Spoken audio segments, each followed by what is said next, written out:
I'm asking its permission to ride it. I'm asking Like the a horse. hamster in its eye if I can climb on top of it and ride it back or around this asteroid while we're on our break.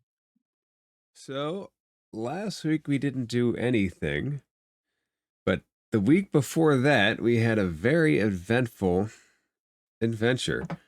We left the wilds of wild space and we entered into the astral sea, that silver stream that just runs along the night sky of so many material planes.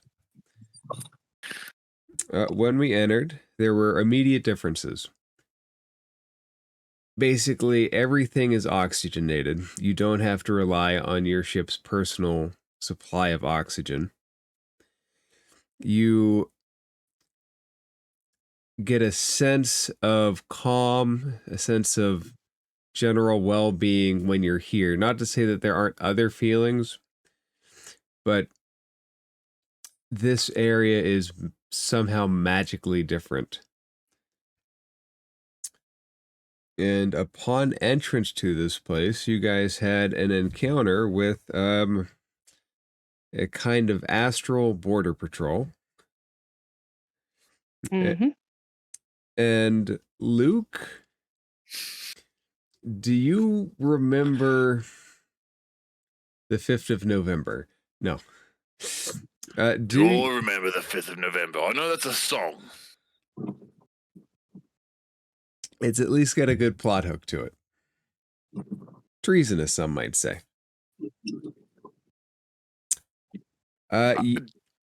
Yep, go ahead.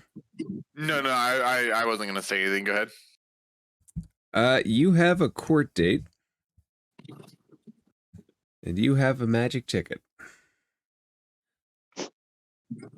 Do they just like appear in my hand like right after I smacked the guard, or is this something that happens like a little bit after? Actually, he gave Rodo papers about everyone having a court date, but specifically you were challenged to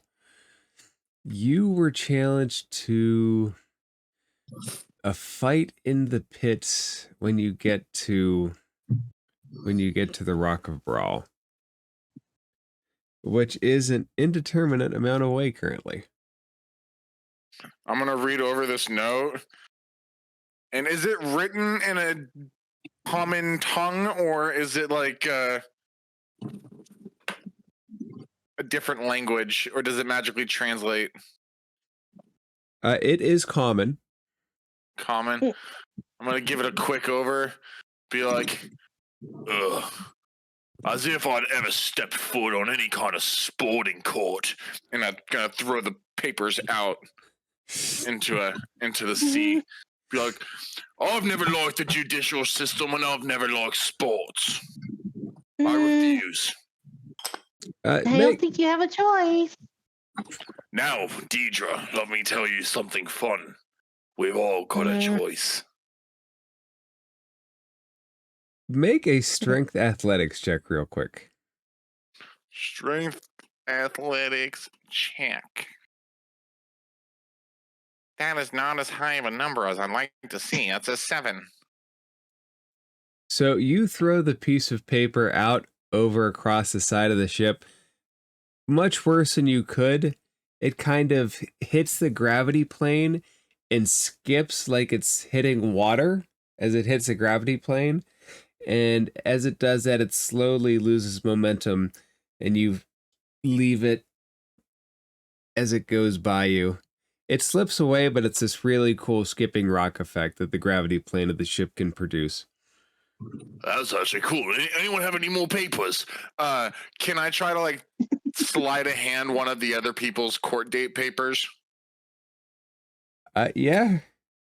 Does any? I want to go for Deidre's. First. Oh no, you don't. Will I see this coming? Well, that depends. No. So let's figure this out. Luke, make a stealth check. Deidre, make a perception check. 8. Beaten 8. 10. You're lucky. Deidre, Luke is approaching you. You see me do like a slow sidestep over to you, all like side-eyeing you, but you still don't know what I'm doing, though. I will say that. Not my fault if you get in trouble. Listen, Deidre, I just want to tell you one quick thing about the judicial system, and I'm going to try to grab it. I'm going to try to swipe at her papers. Hey! Deidre, do you stand there while he approaches? I have a 5, so it's probably not going to work anyways on the sleight of hand check to try to steal them. So I do that with hold on to my paper. Roll another perception check real quick with advantage because you beat him last time. Never mind. I've got to roll with advantage, but 12 is enough. You can move the papers. Enough. Yeah, you can move the papers away. You see him kind of slide up for him. I'm not gonna get in trouble because of. Oh, come on, Deidre! It makes such a cool effect. No. I may not understand the judicial system, but I'm not gonna get in trouble because of you. Listen, all I'm saying is anyone who thinks that they hold authority over people are wrong. Always. Because that's not right. And typically they hold power for the people that hold power over them, which are typically the ones that are screwing over everyone else, which includes you and me and whatever weird blue ocean that we're in. Watch. I'm going to go to that fight, right? And it's going to be rigged. Why? Because I'm an outsider. And what if it's not rigged? He better hope it is. That's all I'm saying. I have a fine feeling it's not. But either way, if it is, you're still going to be. For his safety, I really hope he has it rigged. And I'm going to smack him silly just like I did on the boat. Rodo, yeah. I'm assuming that you would have looked at anything given to you somewhat closely, yes? Yes, very much so. Okay, you would know that the summons is for 30 days or upon approach to the Rock of Bral, whichever comes first. And Rodo, please make an Arcana check.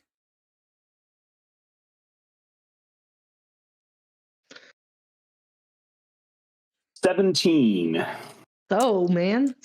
You are aware that upon issuance of the papers that the GIF who gave them to you did get the ability to somewhat track you should you try to avoid the rock, avoid the court date. I see. All right.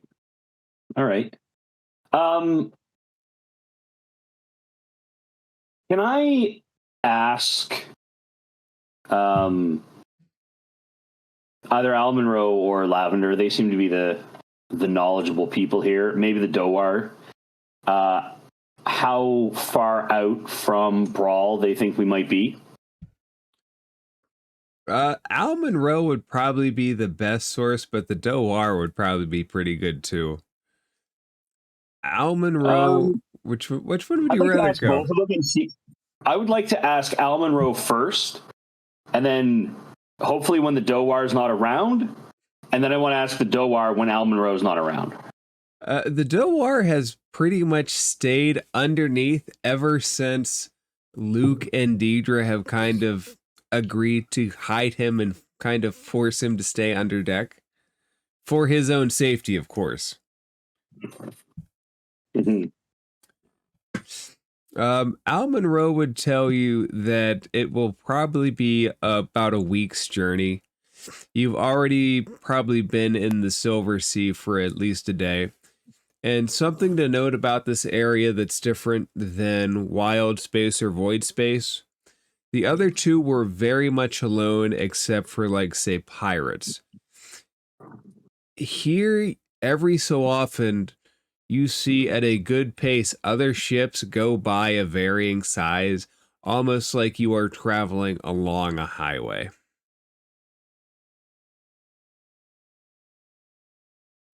Interesting. Is there any traffic in the going in the opposite direction, or do we think we're on like the inbound lane? So there's flow in kind of all directions. Like people come and go and merge and take an off ramp here, take an off ramp there. There is direction away from you, but it doesn't seem to be as frequent. Okay. Al Monroe would also pass on to you that there's a pit stop that the ship needs to take. The ship has been in several encounters now and needs a little bit of mending. Especially, but we think the next port of call is Bral, right? Al would tell you that in about a day or so that there is an asteroid pit stop that he plans to stop out to do some minor repairs and make for some minor provisions. Okay, that all sounds good. You're welcome to ask the Doar. I would like to ask the Doar, yeah. Okay, do you go underneath to ask him? Yes, I do. Okay, so when you enter the cabin that he's in, make a perception check. Boo boo. That was going to be an 18, but now it's an 8. It's awful when the dice roll off of things, isn't it? Yep. Yep. It is.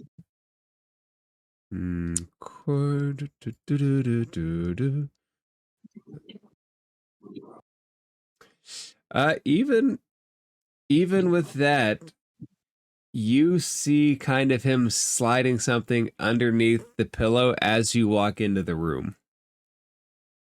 He looks at you and he squeaks a little bit of something in what you've probably come to think is a Doar language now. And he says, Hey, what are you doing down here? I just wanted to come down and ask a little question of your expertise. I appreciate you being here. I'll give you anything you want. Anything. You name it. Everything's got a price. He squawks. Oh, I was just curious if you knew how long it might be until we reach Bral. Well, I think that if we went full speed, we might be able to get there in a couple days. But whoever's piloting the ship would probably die of exhaustion. So we should try that. Normal travel, maybe 10 days. All right, that's fine. What were you doing when I came in? He puts his flipper up to his beak nose and he hits it a couple of times and he goes, nothing. He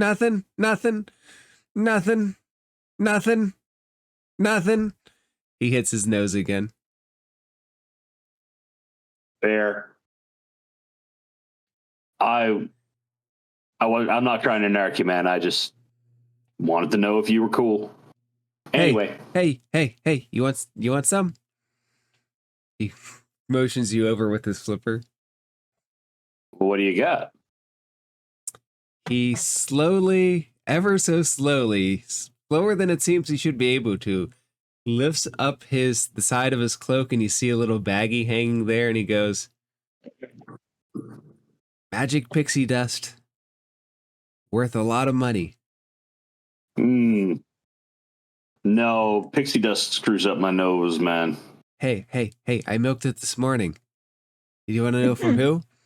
Do you want to? I do not. Nope, I do not. I'll tell you later.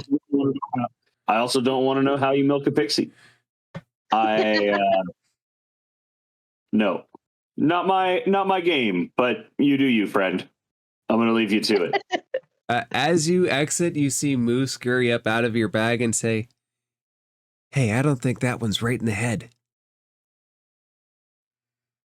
I suspect even if he was right in the head long ago, he's probably not right now. Hey, don't ever do drugs, Moo. How do you think you milk a pixie? We're not thinking about how you milk a pixie. You know how sometimes when you write a story, there are things that you gloss over or fade to black to? Pixie milking is one of those things. Oh, I see. And he scurries back down in your bag. As you come up, Rodent's just going to shake his head as he walks away. He's no, we're not getting involved with that. That's not something we want. as you close the door on the Dowar, who's just kind of laying in bed, tweaking out, you can go back up to the top of the ship. Yeah, I'm going to head back up. One thing that's notable about this area as well, all of the other areas had weird time dilations where one person's day could be somebody else's 5. You're all more or less experiencing the same time now. That's good. Mm-hmm. It's about damn time. Why are you giving me that laugh? Because it's punny. Because he said we're all experiencing the same time, and I said it's about damn time. It's a pun, teacher. Come on, I'm an idiot. Not even did that.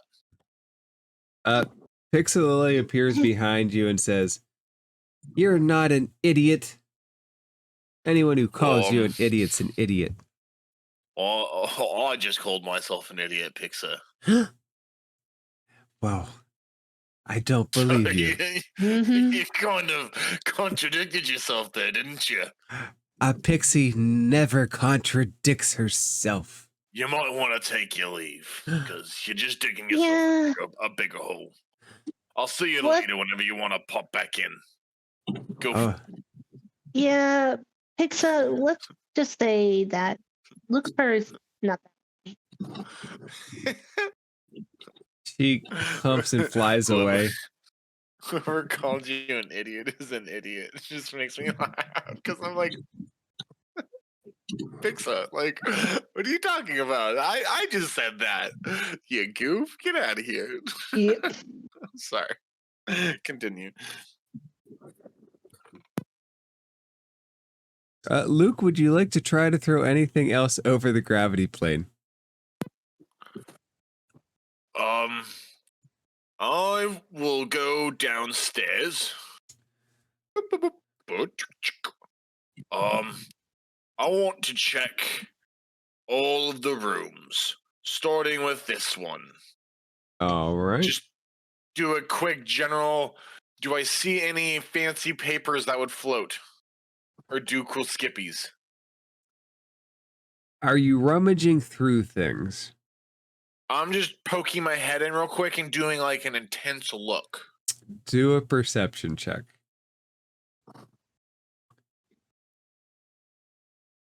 God damn, my dice do not want me to do anything. There are things like chests, there are blankets, pillows that are obvious. There's some minor items in the room. There's no paper that's obviously out. Leave. Now, can I tell whose room this would be? Is there any kind of symbolism? You would know that's Al Monroe's quarters. The doors are locked. You are welcome to try to find a way in. I want to try to like hit my shoulders against the door real quick. Okay. Make a strength athletics check. Nat 1. I am not destined to do that. Not only do you not hit it, but as you push against the door, you feel a little bit of like infernal heat kind of push back into your shoulder. You spicy boy. You see a pixie come up to you, and this is the one that's been tending to your food the whole time, providing those provisions. And she says, "I don't think Al would like that very much." Well, you see, Al actually told me I was supposed to grab a really fancy piece of paper from in there. What you gonna do with the paper? bring it up to Al. Make a deception check. Oh, Please, please, please, please, please let it be good. 12. That's a little bit better than what I have been rolling. She looks at you doubtingly. And she says, if he really wanted you in there, he would have given you the key. Well, maybe Al's a little stressed right now because he's trying to plan for a pit stop so we can get provisions and repairs so that when we get bombarded by the next pirates, you don't die of starvation or disastrous unrepairable damages because we skipped the pit stop because he took time to give me the key. The other pixie who's been attending to the water supply flies up and says, maybe he's stressed because someone is trying to steal his things. Now, are you assuming that I'm trying to steal from him because I'm an idiot? Pixie! Pixelily! You call her name, and she zooms down and she goes, yes, my friend, my good Luke, what can I do for you? Are one of these two calling you an idiot? Both of them are calling me an idiot right now because they think that I am distracting Al, but Al told me to come down here and get into this room, so can you try to help me convince them to let me into this room for a piece of paper?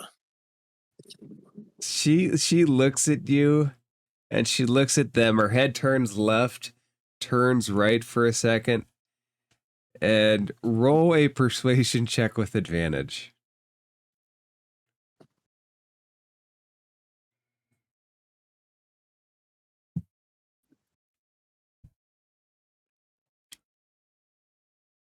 God, can't roll anything over 15 tonight, man. Jesus. Okay, I'll take a double digit, though, 12. She looks at you in probably the most hesitating way that you've ever seen her look at you since you started. And she goes, maybe it's best not to make Al mad. I'll take care of these two, though, if you want. As she starts shooing them away with her hands left and right. Shoo, don't call Luke names. You're an idiot. You're an idiot. No one calls Luke an idiot who's not an idiot. Now shoo. And they both at the same time cross their arms, stomp their feet in midair like there's ground underneath, and fly back to their respective portions.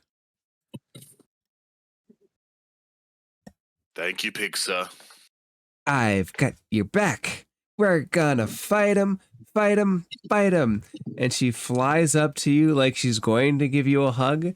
She throws up her arms like she's gonna hug you around the neck, and then stops like she's hugging an invisible bubble in the air because she knows that you don't like to be touched. Pixelily, you're learning, and I really appreciate you for it. But now I need you to be really honest with me. Why are you so afraid of Al? Roll another persuasion check to see how much of this you can get out.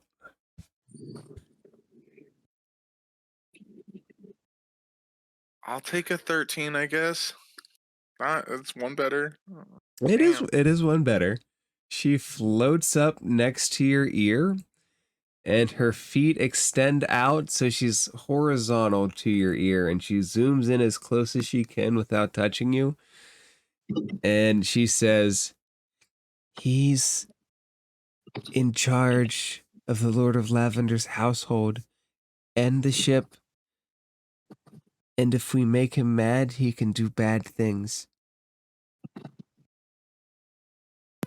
What kind of bad things, Pixelily? He could make me go away from you. Or he could make me stay in a corner of the house. Or he could throw me overboard as the captain and make me skip over the plane like the rocks or the papers. I don't want that.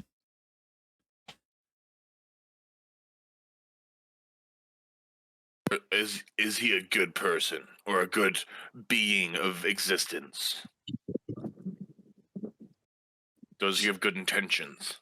She leans in as close to your ear as possible and says, "He's not a person at all." An entity. Does he have good intentions as an entity and whatever he is?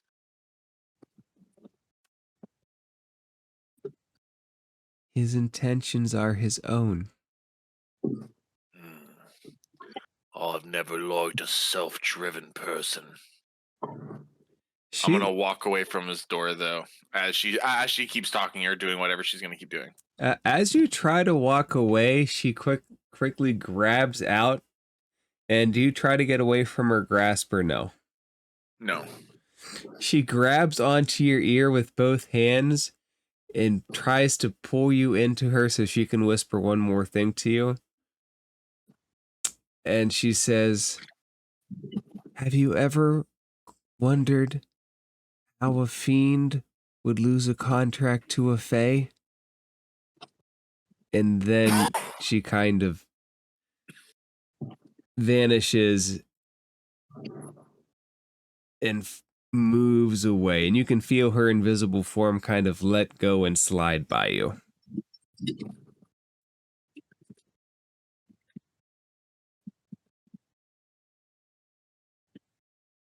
Luke, what would you like to do?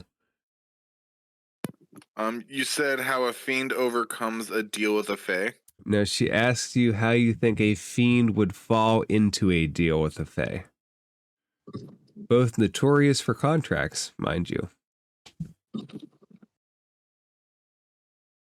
Okay. And you said Pixelily flies away after this? She turns invisible, scoots away, and you can feel her invisible body kind of whoosh by your head.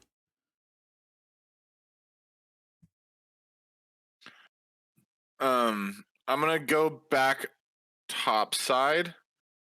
And are you said the papers were floating nearby, or did they already float like way in the past? My papers that I threw overboard. Your paper hit the gravity plane a couple times, and then you left it behind. Your paper's well gone. There are still at least two on the ship with you. I'm just gonna kind of like go back to like kind of like staring both. I'm gonna stand right here, staring both overboard, but also peeking back and like keeping Al Monroe in my vision and kind of having the question of like, how would a fiend fall into a deal with a fae? And so, yeah, that's essentially all I'm gonna do now. Okay. So Al Monroe is in your sights. Deidre, do you tend to the plants in the fae part of the ship? Yep. Just picking a few. And making a bit of flower crown at the very moment. All right. So as the day passes, unless anybody wants to do anything before the next part. Okay. Nope. As the day passes, the ship keeps at a steady pace until there is a very small floating rock in the distance. It's got a flat top and like a corkscrews. It goes down on the edges down to a point at the bottom. But the top is just a flat surface. And the closer you get, you can see that there is a building on it and some other small things. And that seems to be the spot that the ship is heading for. On approach, the ship floats above it. And then it starts to descend down, down, down vertically until it touches the ground. And it seems as if the part that the Grumpy Gus touches turns to water.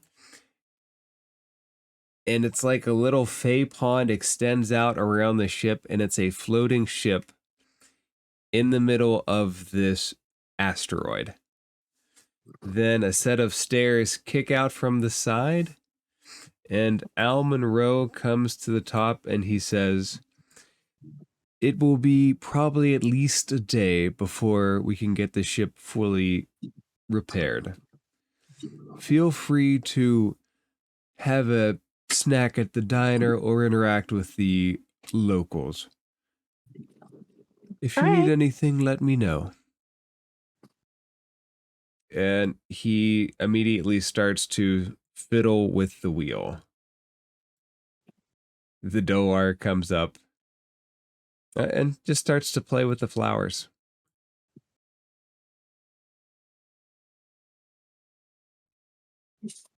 I'll be right with you guys.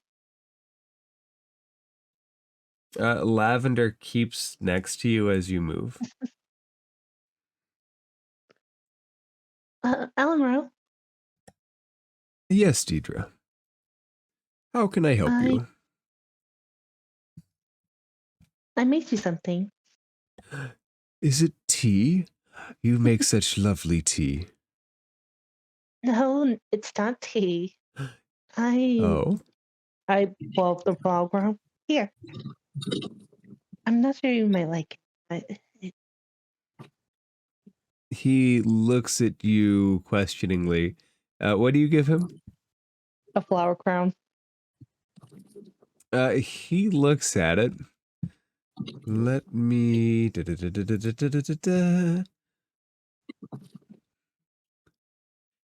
Is it just a regular flower crown, or is there something special about it?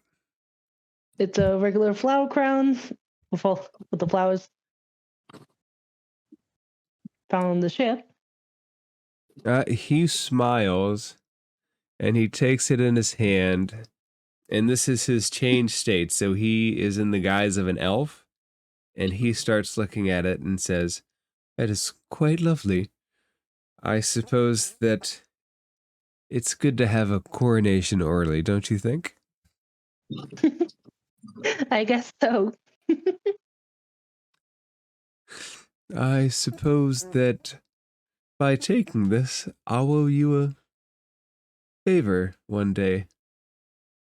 I couldn't be in debt to a nicer tiefling.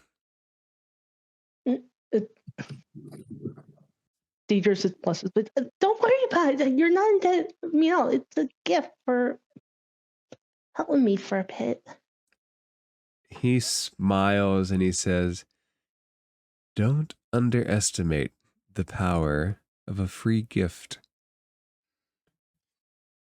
And you see the Doar pop up and say, "Hey, that's one of our rules of acquisition." Huh? He ducks back down as you notice him. Al Monroe shakes his head. "Silly space penguins." What does he mean by that? Oh, the Doar are strange people. Don't put too much stock in what they say. They have their uses, but limited. All right. We'll check a list. Let me know if you need anything from off the ship, okay? Of course. Please have a snack at the diner. They're very reasonable here. In fact, the cook is a personal friend of mine from a long time ago. Really? Yes. I didn't know that. A lifetime ago, even. Maybe several. But don't worry about that. All right. I'll see you later, okay? Yes. And I hurry off to join the others with Lavender behind me. Yes. Lavender is just right at your heels the entire time. And he says in your head, "Are you worried at all?" No, I'm not worried. That's good, because I think he likes you. My face just turned. As much as he likes anybody. My face is turned completely dark shade of blue. Moment.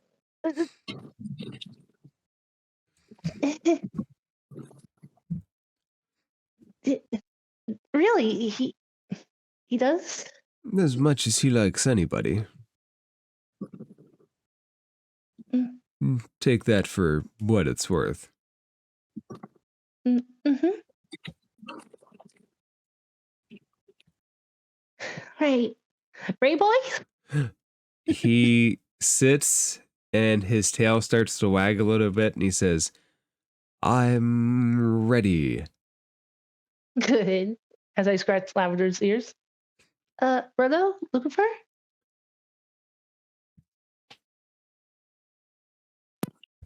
I'm ahead of you.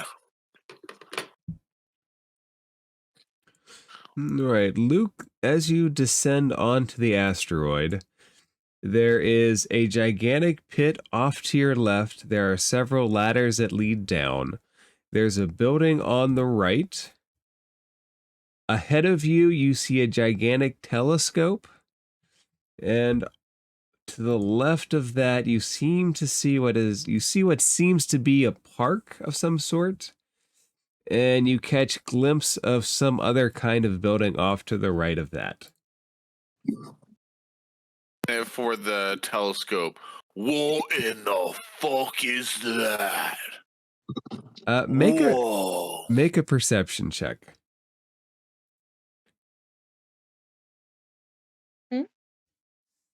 Not 20. Fucking go. You see what seems to be a giant version of Moo come up to the edge of the grass, put his gigantic paws up on the little wall, and just stare out at you very intently. What is that? I'm gonna run up to that. Looking for, where are you? Oh, look Okay. at you! You're so cute! Oh my goodness! Can I try to give it a scratch under its jowls or whatnot? Make an animal handling check. Oof, 21. Oh yeah, you get up in there, you can go both hands. Yeah, who's a good big old furry baby? And he leans into it and his body just starts shaking with excitement. Oh yeah, I knew you'd like this. Every giant fur creature I've ever come across likes these kind of scritches. And I'm gonna scritch it right in between its like ears and everything. Is that a giant moo? It's in love with you right now. And it. Deidre, how do you react to the giant space hamster? He's so cute. You see a second one come out and do the same thing, almost like it's expecting the same treatment from you. Animal handling roll. Let's hope for something good. That'll be a 19. It seems very, very happy with you just as well. You can get in there. You have big hands, big clumps of fur in your hand, and you can just feel the softness to it. You're the softest creature I have ever met. And his eyes just go. You are so cute. Lucifer's gonna pull back and he's gonna grab this giant hamster by both of its jowls and look it dead in the eye and be like, I don't like you because you're cute. I like you because you're big. And if you're big, then you can be vicious. But I like you because you're big. And I give him some more And scratches. fluffy. As you say that, he goes on his hind legs, and you can see he is just gigantic, and he kind of exposes his belly to you like he wants rubs. I'm gonna like do some like play jabs to his tummy, and every time I go in, I give him some scratches, and then do it again, and then that's essentially like, oh, who's the big old tough ham giant fur creature? Oh. As he's standing up, he tries to come down and put his paws on your shoulders as kind of like a hello. You're by I welcome it. My giant brethren, me and you could take over this world. Rodo, you see Moo pop up. Yeah, I need to ask him if they're friends of his. He looks at you and he says, "It's two of the dumb ones. It's the big dumb ones." They don't talk, do they? He shakes his head and he says, "No, they're dumb. They are so dumb." As a dwarf, I understand very well that sometimes there are larger versions of you that are significantly dumber and less talented. We call those humans. Yes, they're giant space hamster humanoids, but worse. I'm good with the hamster I've got, and I'm going to give him a little pet on the head. He just kind of does a little squiggle butt.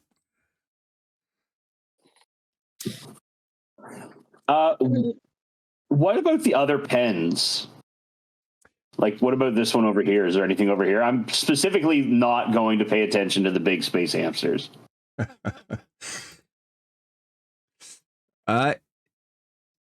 It seems to be a little shrine.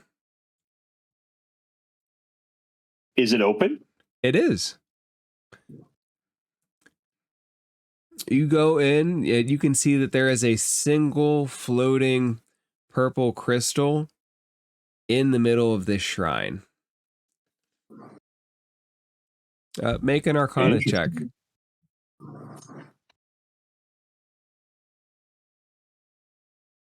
$14.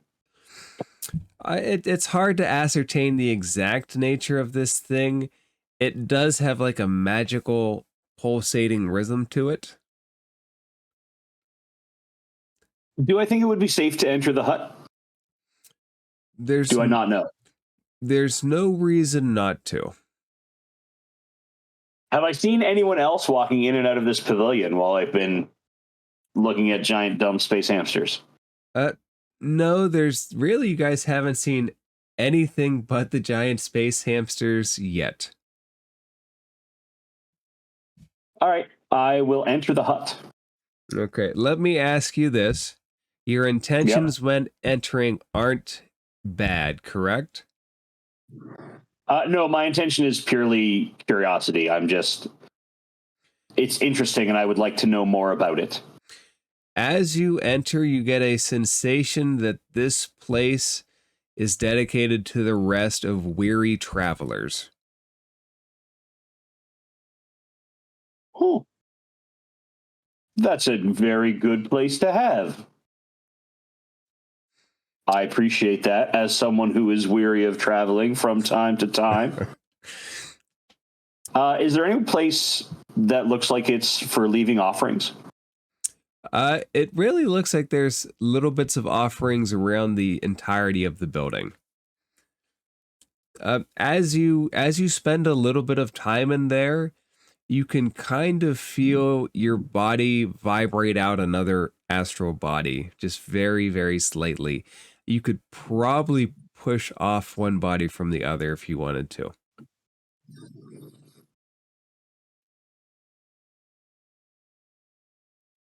Okay. Yeah, do I think this is my astral self kind of slipping out of my physical body? I'm trying to figure out what check. You've experienced probably somewhat of this astral sensation before. Yeah, it's the astral body separating kind of out from the physical body. And you can kind of feel connected, tethered with the silver cord.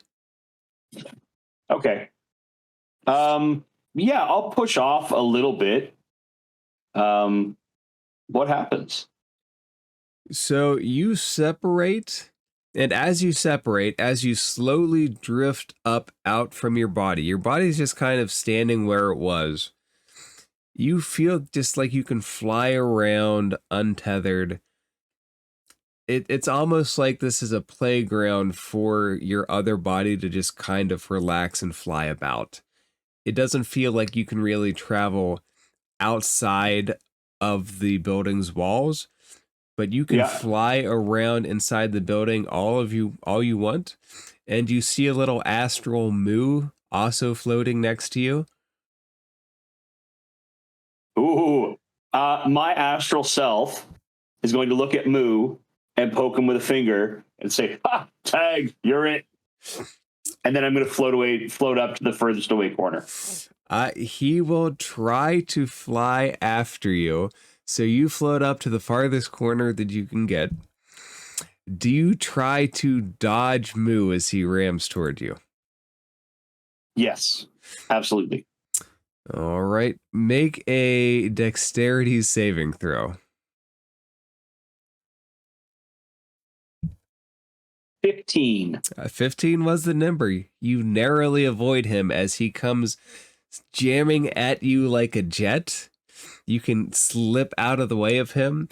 And as he goes by, his little hind legs kick back in the air as he's slowly force turning himself. And then he reorients towards you. And it looks like he's going to try to make another pass. Go ahead and make another dexterity saving throw.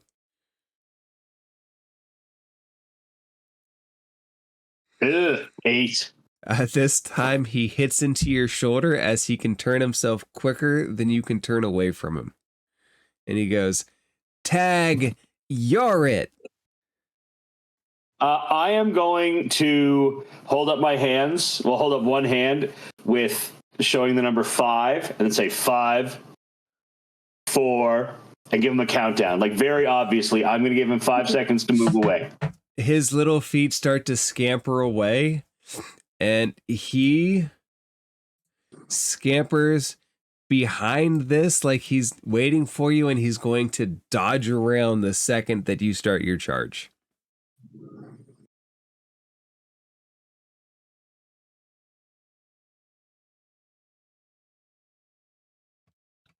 Okay, do you charge? Yes, I do. Yep. I'm going to charge right at Moo. All right, let me see something. Okay, let's do your attack kind of like this. Make a dexterity check.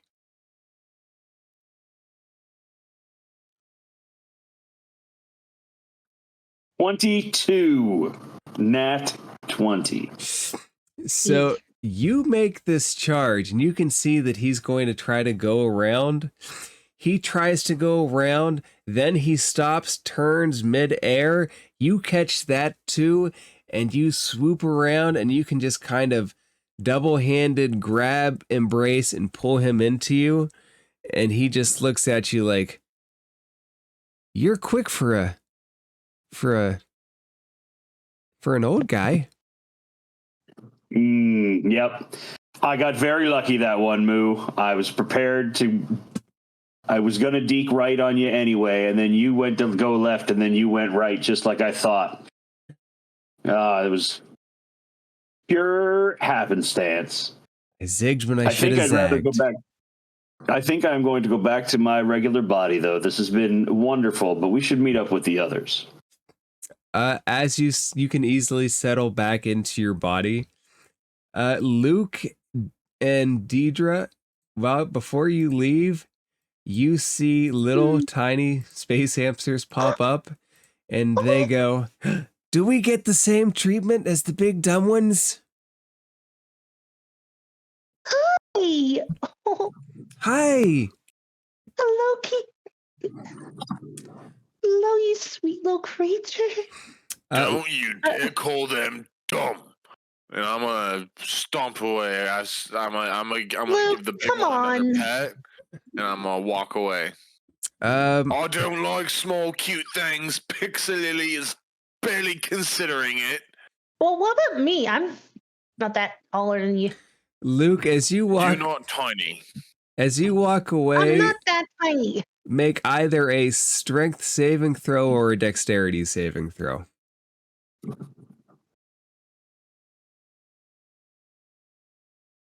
Gonna be a 12. As you start to walk away, the giant space hamster that you were petting kind of puts all his weight onto your shoulders, trying to keep you there, and kind of tries to bring you in. Why don't you just come with me? You can bring both. How would you like to try to get him out? How far down is it? Is it to the bottom, or It's not a pit. It's just like a little 3-foot wall that just kind of keeps them pinned in by its nature. It's a very pretty place, though. Can You're gonna pick him up. I'm gonna hop over and I'm gonna try to get behind him, behind his butt, and I'm gonna push and I'm gonna like try to launch him over. Wait, what are you doing, Luke? You just hold on. I've got an idea. Lucifer, I'm no. gonna position myself behind it, inside of the enclosure, and yeah, I'm gonna try to push this thing up out of the enclosure. Lucifer, he might be in there for a reason. Make a strength athletics check. You're coming with me. 19. He starts to slowly fold over that wall. His feet hit it, and he tumbles face first prone on the other side, and his little feet scramble in the dirt as he's trying to force himself back up. I'm gonna rush back over, and I'm gonna help him up. The space hamster behind him closes the gap and says, "Hey, he's really too dumb to be out. What? He might. He might run off the edge." I'm gonna look this thing in the eye, and I'm gonna very seriously be like, "Can I ride on top of you?" Are you asking its permission, or are you saying the words? I am asking its permission to ride it. I am asking like a horse in its eye if I can climb on top of it and ride it back or around this asteroid while we're on our break. Make an animal handling check.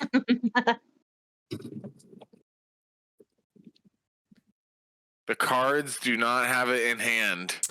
That's a 10. It just looks at you blankly. Well, I'm gonna take that as a yes. I'm gonna start climbing up on top of it. What are you doing? Make a dexterity saving throw real quick as it kind of tries to shimmy and buck. Nat 20. You stay on it. Your legs are astride this thing. How much do you weigh? Large creature. Oh man. As an ace one, I'm fairly large. 6 foot. I don't fucking know. Let's say 250 pounds. That's probably underguessing it, but I don't know how much ASMR weigh like naturally. But I'm medium size if that counts for anything. Let's say you're it's about the same as a human would weigh. Okay, cool. You can kind of. I would guess at his height, he would probably be. I think Luke's probably around like 200, 250 pounds. Do you have armor on? No. Oh, that's good. You can still kind of see this thing sway a little bit under your weight, but he very, very slowly puts one foot forward after the other. It doesn't seem like this will be easy to steer. Looks like your friend might need a little help with exercise. I'm gonna tap its hind kind of deal or scratch behind me and just yell, "Onward!" Make an animal handling check.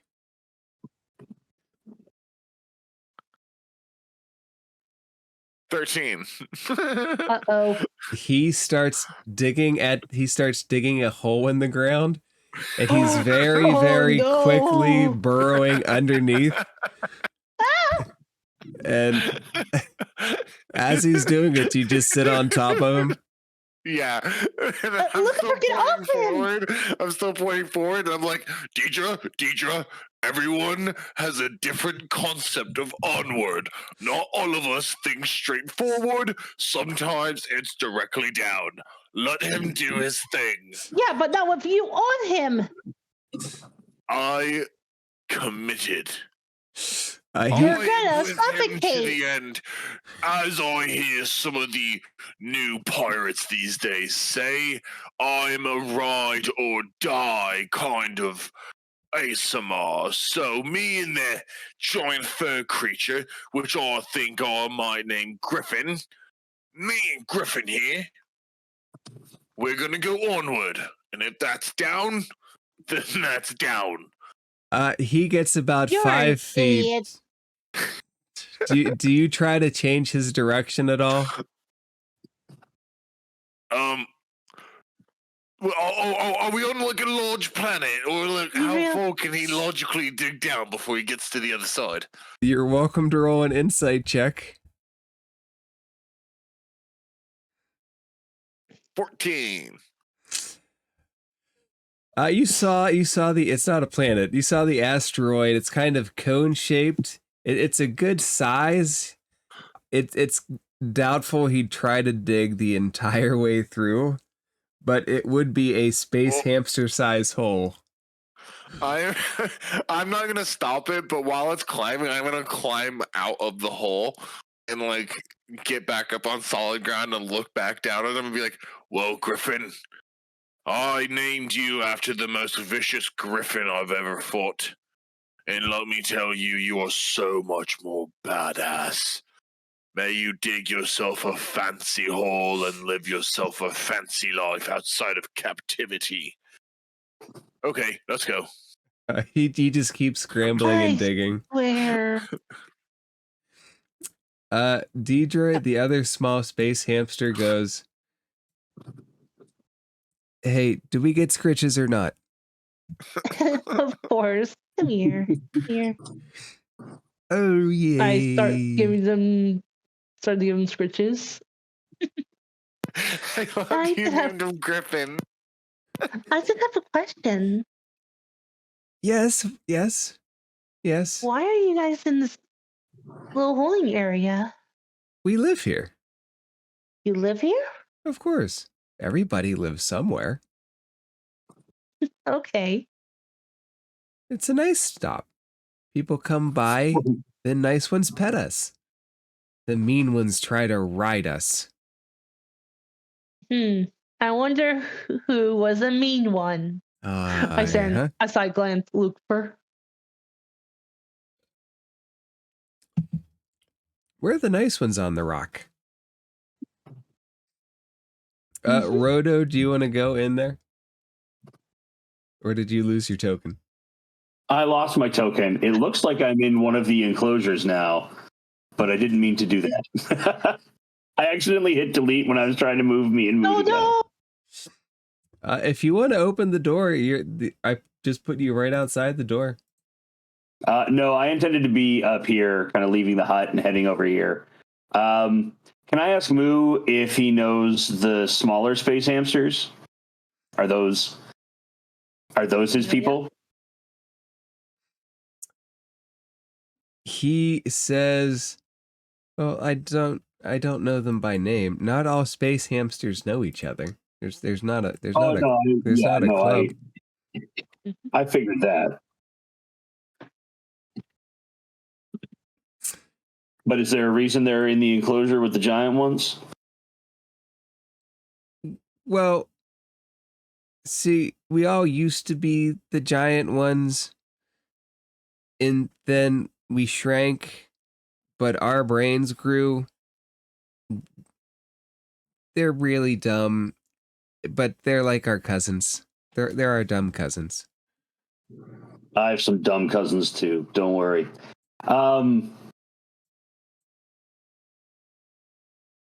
Yeah, we're not going to approach too closely unless Moo seems to want to. Deidre, a bird flies over towards you and starts to squawk.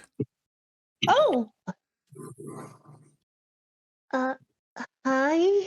You hear the space hamster say, "Be careful, they steal things from people. They Mollywocks. do. They do." Oh, sorry, They DM. Yes. Very quickly before you get too far into the bird with Deirdre. I would have left a coin and just a little scribbled note of thanks in the shrine before I left. And doing so will give you a point of heroic inspiration.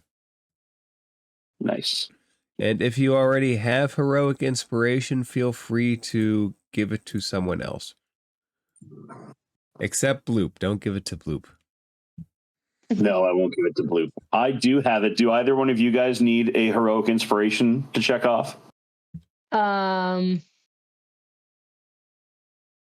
do not. You do not have one, or you don't need it? I don't have one. All right, I'm going to pass that on to Deirdre. All right, Deidre, mark off a point of heroic inspiration. E. And Deidre, the space hamster, says, "Yeah, these things steal from us all the time. They have Uh-huh. like a stash of our shiny stuff. Well, see, the big hamsters, they're big stupid. The other ones the birds are just stupid." Well, can't be hard to get your stuff back. Hey, there's a couple around that have like some of our stuff. If you want to try to get them back for us, that'd be great. Sure. The mollywog squawks. Make a perception check. 23. The mollywog next to you has what's like a gold band stashed underneath his wing. That's probably items like that they're talking about. Can I roll animal handling? You can try to get this however you want to try it. Yep. Time for animal handling. Hey, buddy. What you got there? Squawk! That's an 8. That's not going good. As you say that, he literally squawks right at your nose.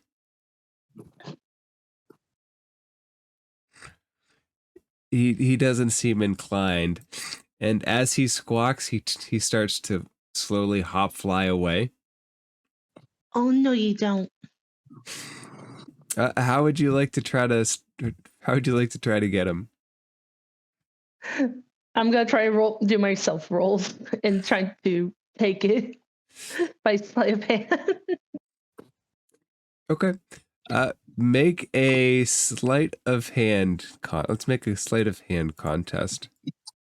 Yep.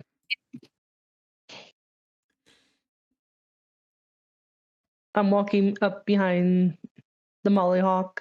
Okay, beat a 13.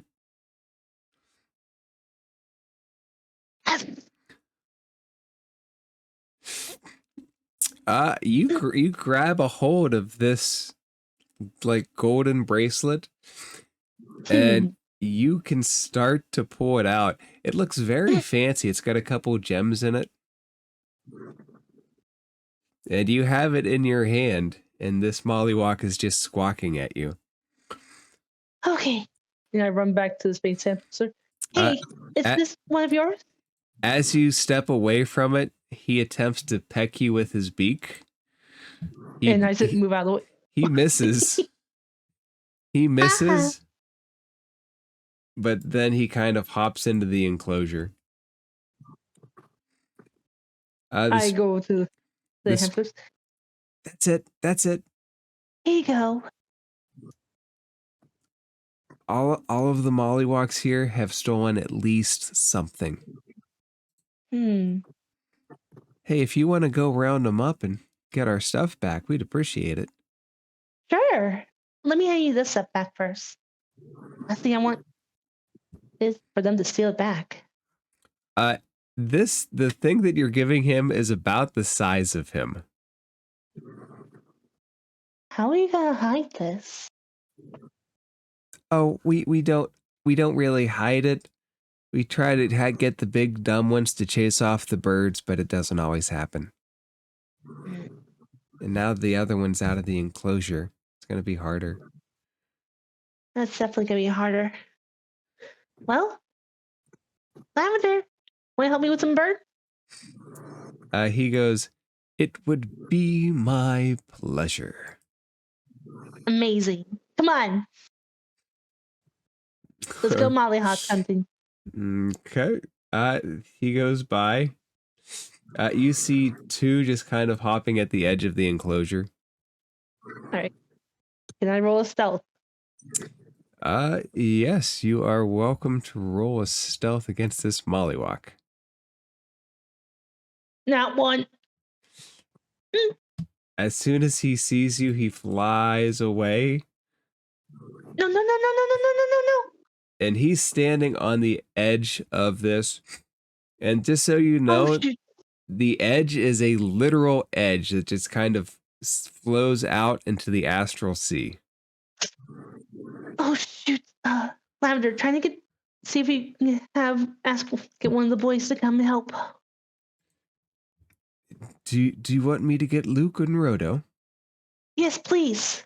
He scrambles off and he looks at Luke and Rodo, and you guys can't really communicate with Lavender like Deidre can. So he just starts to come up to you and he kind of lassies you and hits against your foot. Lucifer, we must go. I believe Lavender is telling us that Deirdre is stuck in a well. And he starts running towards this way. You guys see... Everyone, you guys, appear unharmed. I'm all right. Look, some of the space hamsters had their stuff stolen by these mollyhawks. I'm trying to get it back, but one of them about to fly off the edge. Don't worry, I've got you, and I'm gonna throw one of my hand axes at this one. Which This one? one? This one. Oh. Make an What attack are you roll. doing? No! 12. No, sorry, a 15. That's a 15. 15. Okay. Where'd it go? There it is. I am sure that's gonna hit a mollywalk. Yep, that hits a mollywalk. Roll damage. 4. Ooh. You hit this thing. No, sorry. 7. Sorry. 7. You hit it and you sever its neck and it flops dead to the floor. I'm gonna go run and pick it up and be like, Deidre, I've got it. Yeah, you got it all right. Quickly and see if there's any kind of response. Say that again. Can I look around real quick and see if there's any kind of guard response or what kind employee response? There doesn't seem to be any employees. The space hamsters are slowly making their way across the enclosure, though.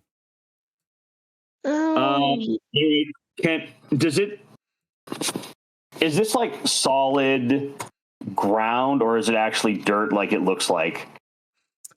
It's a rocky surface more than dirt. It's somewhat dusty. Can I ask Moo, do I need to hide this dead bird from your cousins? Is this going to get us in trouble? He shrugs and goes, I don't know these guys. All right, leave the bird where it is. Deidre, you said you needed something off of this, right? Yeah, it has something. I'm gonna shake it until it drops out. You start shaking it, and you see a little ring kind of fall out on the ground. Just a And then little I'm gonna single throw it out gold to the band. astral sea. And then I'm gonna pick up the ring and give it back to the hamster. Shake it until it drops out. That was my my raison d'etre in my clubbing days. Of course it was. Of course it was, Roto. Well, we're not surprised by that. No, you shouldn't be. The other mollywalk is just kind of like moving further and further away from Oh the no, edge. you don't. Throw my other axe at it. Make an attack roll. That one's only a 9. That axe flies. Roll a d20.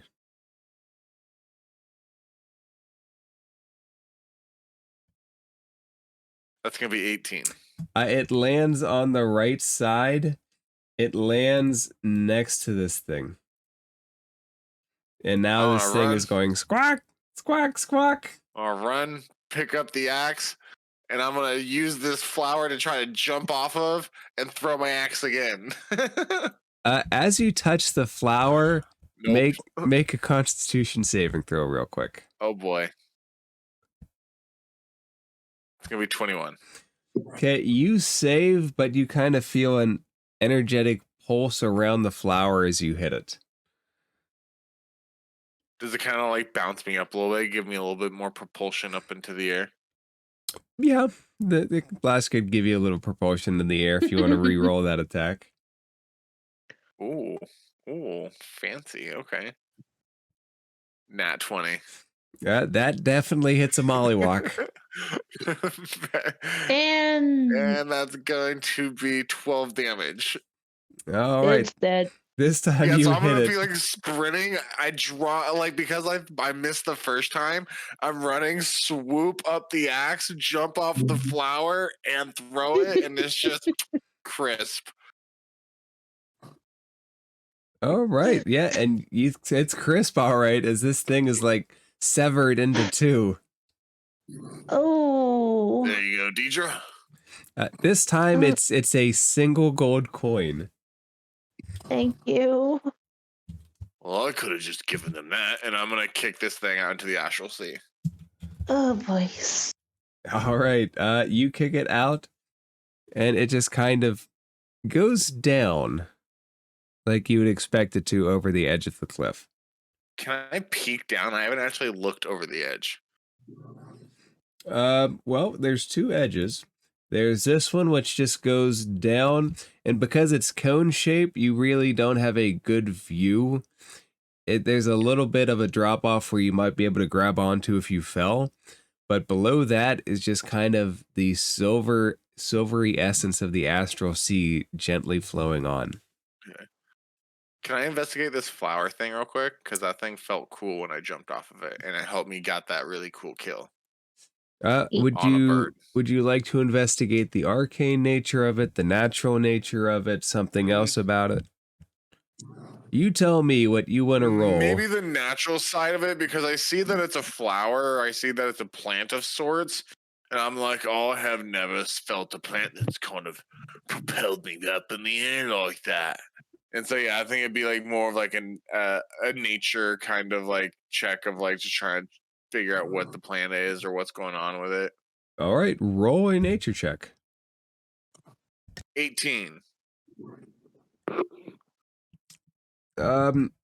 It seems to have specific properties where things kind of rebound off of it.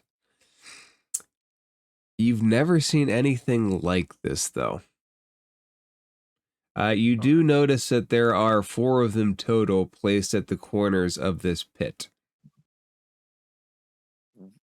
I'm going to look inside the pit. Make a perception check. God damn. 8. It's hard to get a sense of what's in there. There are ladders, so it is possible to climb down in, but you can't get much of a sense of it beyond that. I'm gonna peek around and see what they're doing. Are you guys still messing around with the hamsters? Yep. Having watched you murder 2 birds, I am slowly making my way to you in case you get in trouble. All right, and I'm about to go into the garden to get back the coin. I see Brodo kind of walking my way, and I'm gonna be like, "Oh, I think he's coming for me," and I'm gonna make my way down down the ladder. We're going to meet eyes as you think that, and I'm going to see you see me, and then kind of nod and go down the ladder, and I'm just going to like put my head in my hands.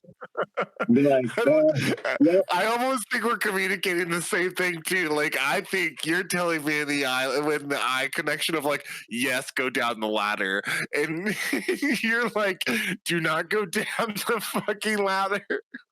I think what I'm actually thinking, like we've been together for a while now, it's like, I know you're going to go down the ladder. Okay, very cool. Because So DM, if he goes down the ladder, I'm going to move over to at least the top of the ladder. Just tell me whether you need stuff to happen to him before I get there or not. The first thing I need is Luke, just roll a d20 for me. Let's see how lucky you are.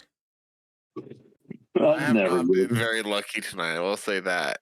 That's a 10. That is my luck for tonight. It's right in the middle. What you got for me? That's actually not the worst. You feel a very heavy rumble in the ground as you step down onto the ground, but nothing else seems to happen. All I want is one of those plants or something made out of those plants. Where do I get it? Rodo, when you're at the edge, make a perception check really quick. Because you kind of would have heard the rumbling as well. All right. 14. You can kind of see little bits of ground kind of shaking up, like something's certainly underneath it. Something big enough to shake it. You should watch your footing, Luke. Listen, all I want is something made out of that plant or the plant itself. Luke, roll another d20. Oh, jeez. Now, Luke, can I do got to remind you that the plants do look like they're keeping something in here, right? Like they're set up as kind of a barrier thing. Luke's gonna look around and be like, well, I didn't really realize that looking inwards, but now that I'm in here and I'm looking out, I do see what you're talking about, and I'm a little concerned.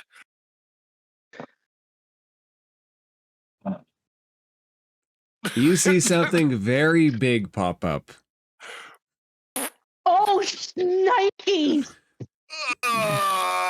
Please roll initiative. I'm like, run for your life! That could be encouraged.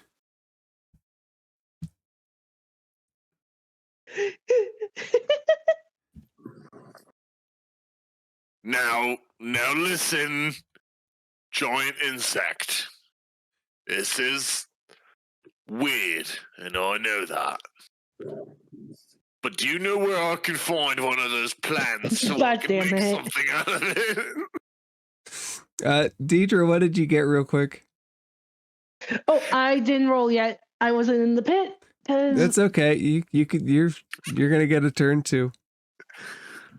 Deidre's just like walking in the flowers, checking out the garden. And also we're giving back a coin.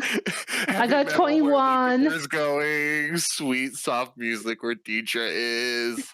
Disney. Classic Disney music. All the while the birds is screaming in the background. Believe it or not, Deidre, as unaware of you as you are, you're the most aware.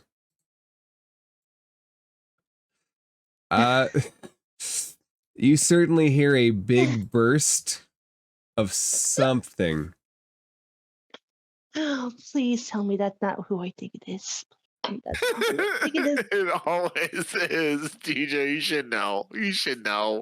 No.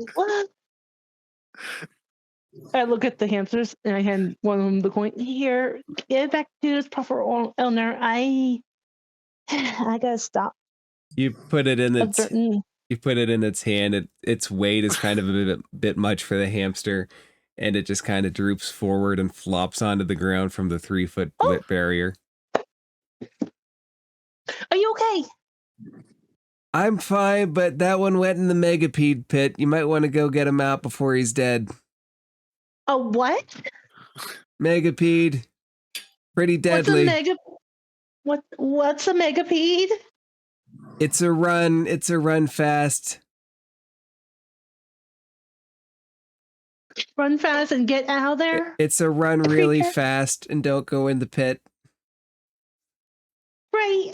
The owner of the asteroid thinks it's a pet, but megapedes aren't pets. Yeah. Duly noted. Look! He's I in run the over. pit. God, for the love of... I don't mean to be a stickler, Deidre, but you have like 60 feet. I think you only have a certain amount of Right. movement. Deidre, you have 30 feet of movement unless you want to dash. But if you can find a way to get to the end of the pit, you're welcome to take part of the fun. I'll also go to here. If I can get the thing to work for me. Have you guys ever watched Blue Mountain State? I Nope, have not. never heard of it. No, I don't think so. No, okay. It's a really old, not older show, but it was one of those really like short-lived shows. But there's a link I'm about to send. You only have to watch like the first like 5 seconds. You can even skip forward to 5 seconds. You'll hear it. But before anyone makes a move, this is essentially what you guys hear come from the pit. Dear Lord. As you guys see this thing as well, like before, like everything happens so quick that this is the first thing you guys hear. It's just a high pitched scream.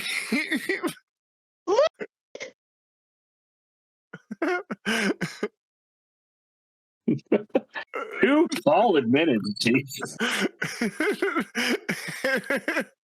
So I just want you guys to have that image in your head as you make these first moves, okay? Fair. Oh, crap. Look for, get out of there.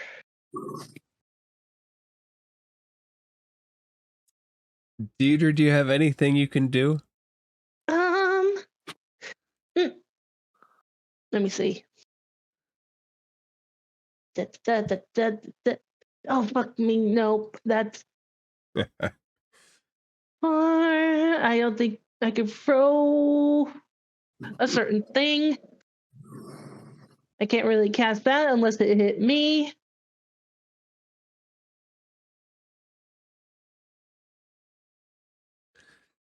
All right.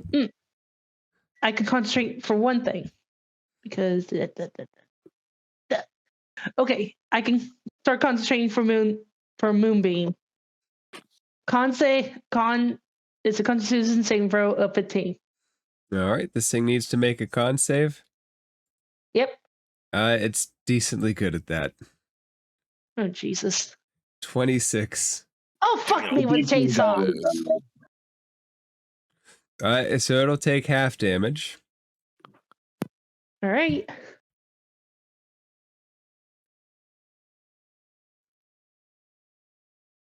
Okay, your moonbeam does come into existence, and it's hard to miss this thing, but it also seems to be hard to hurt this thing. So you have a moonbeam concentrated on him. Deidre? Look at her run! Okay, Roto. Would you like to go in the pit? Oh heck no. How far away do I think that creature is? That looks like Let's use measurements on the map. He's about 60 feet away. All right. In a straight line. Yeah. And the back of him is about 80 feet away. And erupting earth. Oh, it's a 20-foot cube. Okay, perfect. Let's oh wait, no, I might not be able to avoid you there, friend. Let me.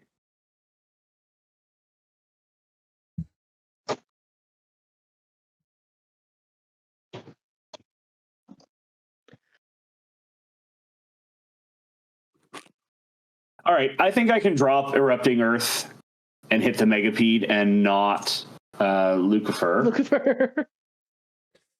Okay. Deck save.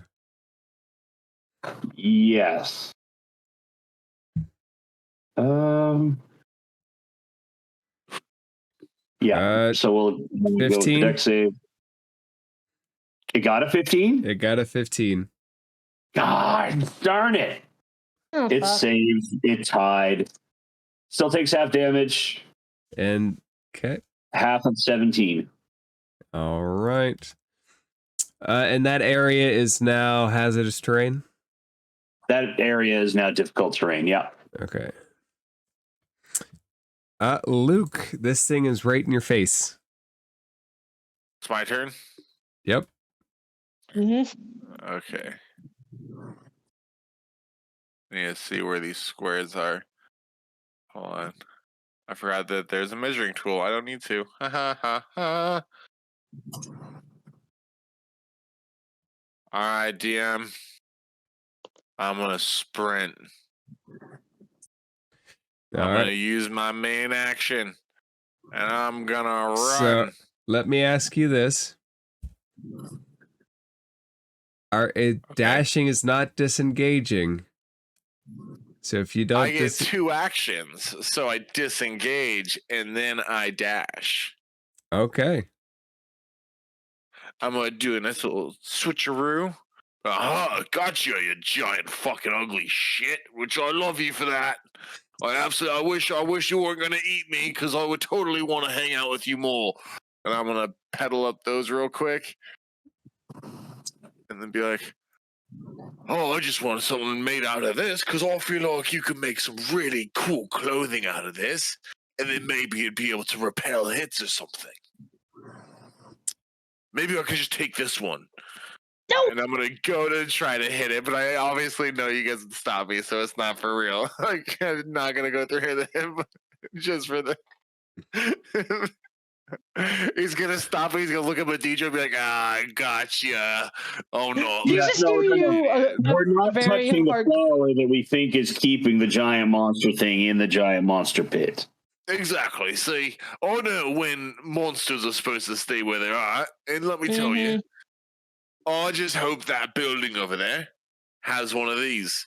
And if not, then I propose that everyone get on the boat, and I will We're steal taking the closest one hamsters. to the boat, and then that way we can make our getaway whenever the creature makes its getaway at the same time. But We're I taking could the have hamsters if you're gonna pull something less stupid.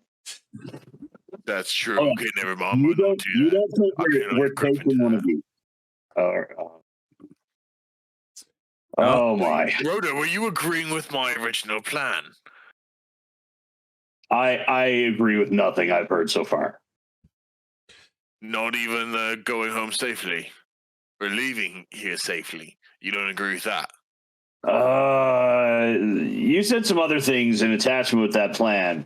I agree with phase 1. And that's all I agree with so far. But yes, if we can, we'll have to make sure that the ship's been adequately repaired. Guys, we've been here like an hour. Let's move. Let's move to this building over here. There's more to. I want this plant, and I feel like there's got to be somewhere on this fucking rock where I can find this plant for clothing. I want it. Luke, And we're gonna go. Is that all for your turn? Yeah. Oh shit. Yeah, we're still in turn. That's it. End turn. Bingo bongo. Sorry. All right, this thing starts to come towards you and come towards everybody there. Figured we were safe. It slowly does that, And it looks Lucifer up. has his back to it still too. All right, Luke, can you make a wisdom saving throw? Oh boy. 19. All right, you managed to fend this thing off, but you feel like a psychic bomb explosion in your head. Oh, And Oh. it is strong enough that even saving, you take 9 points of psychic damage as you can feel ringing in your ears from this I got a creature. headache for some reason. Oh, something just gave me a really bad headache. Oh God. Oh, what happened? Deidre.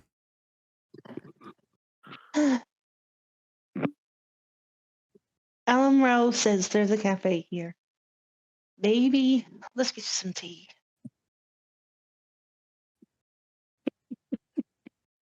I am not going down there.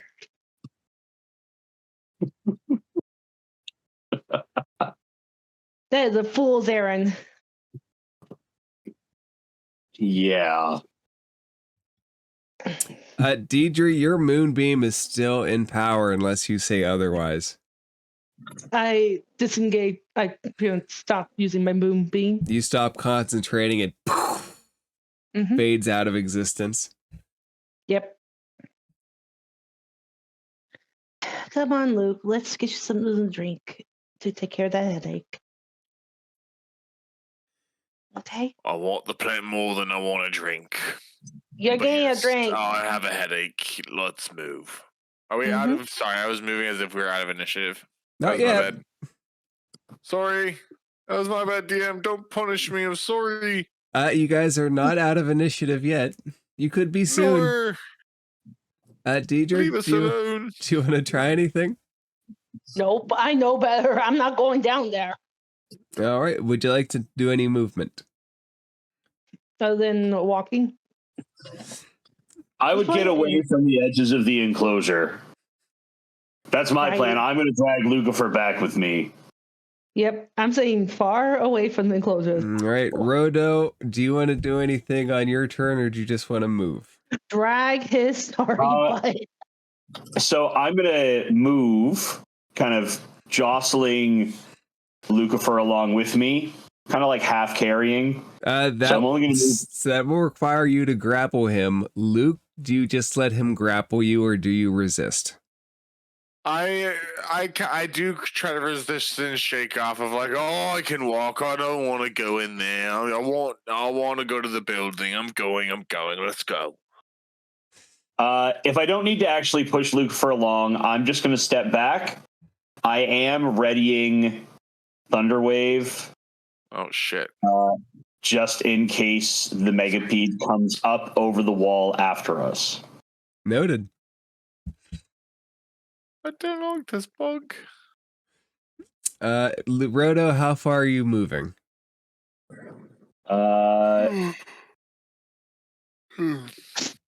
Pretty. You know what? I'm going to end up pretty much right here.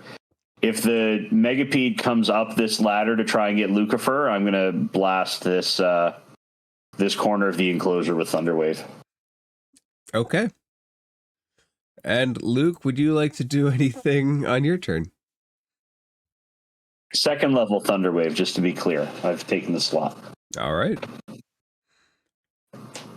Oh, oops. I'm definitely not gonna make a direct attack unless I feel like he's gonna try to like lunge at me. So I guess if anything, I'm gonna like also ready an attack with my Sunblade. But it's just gonna be the thing where I'm just like, I think I got away. You know, Luke is like cruising high. He's like, I got out of the enclosure, so I'll just need to make it to the building, and then I'll be good. So he doesn't even think that this thing is still after him. He just thinks he has a headache that's unrelated to this creature. So yeah, he's just gonna walk behind Rodo. Okay. How far are you moving? 1, 2, 3, 4, 5, 6. Yeah, I think I have 40 movement. Yeah. Yes. All right. Yeah, I'll stop right there. Okay, make an extra perception check for me.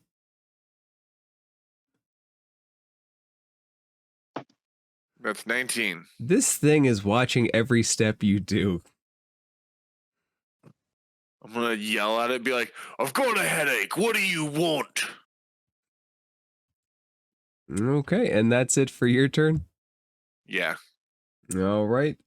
It continues to come up, and it doesn't go over the edge, but it stands on its hind feet, so it's above the top of the pit. One Rodo, would that trigger your usage of the spell? No, not unless it comes in to attack it. Like, if it comes over the edge, like leans over and swipes at us, yes. But if it's just like looking, if it's just being a giraffe, no, we're not triggering the spell.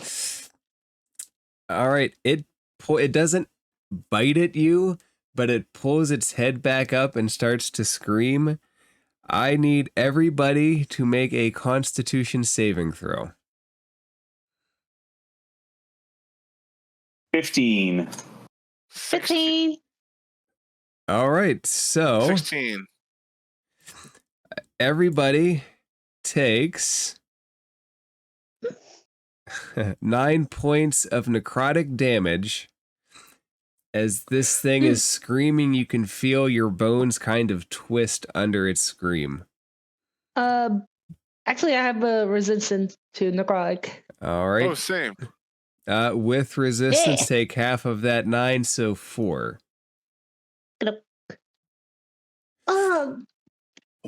Jeez. Oh, God. Sweet. Oh. Father. Ow.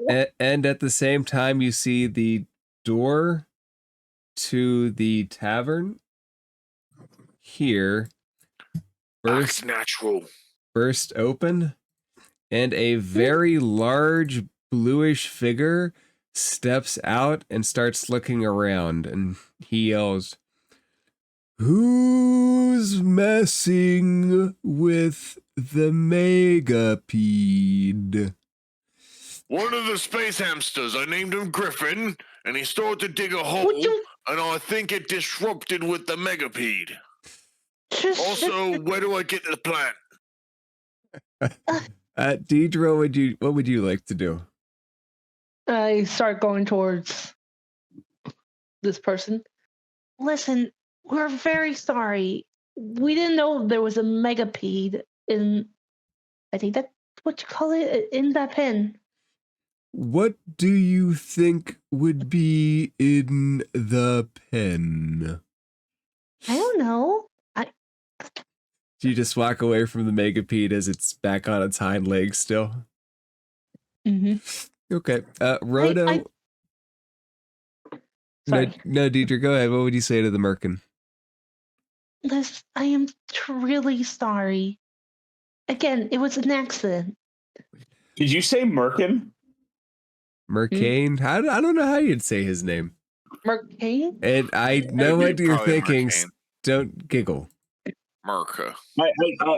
I'm going to need you to say Mercane, because otherwise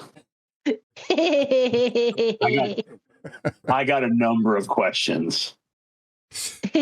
So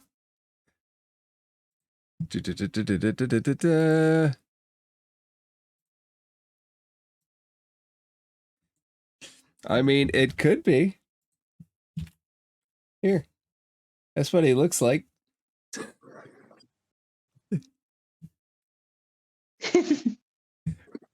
With a giant fur ruff. Oh my God. Right. Oh my goodness. He's got a little bald head jumping out of a little fur ruff. He's a merkin. Oh my God. We're calling him a merkin. Yep, we're calling him Merkin. So this merkin. See? Yep. No, you're. Deidre, what question did you ask him?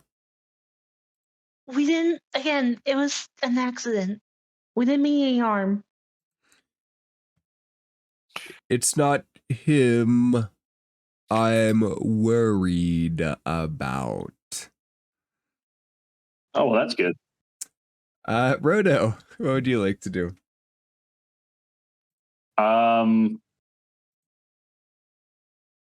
if we're still in initiative, but that scream was the only thing that happened, I'm just going to move away.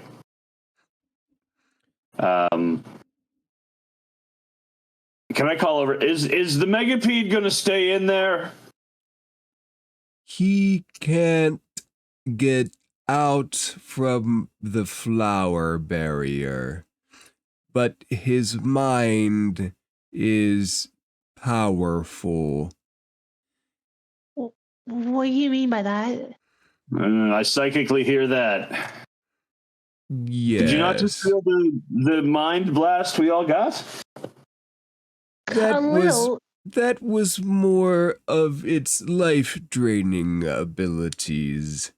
The psychic bomb tends to hit 1. Ah, well, there you go. Oh. I'm wrong and still right.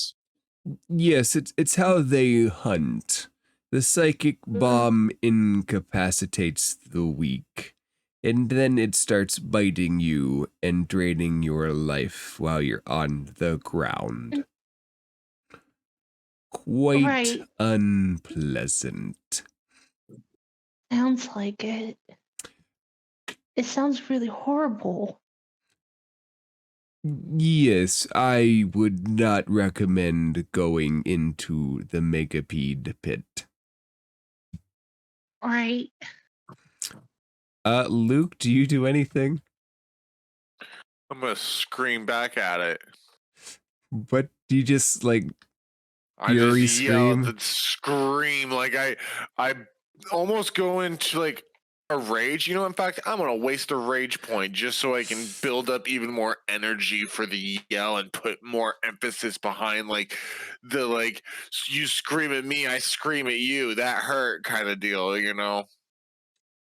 Make an intimidation roll. I apologize for my friend. He's a bit of an idiot.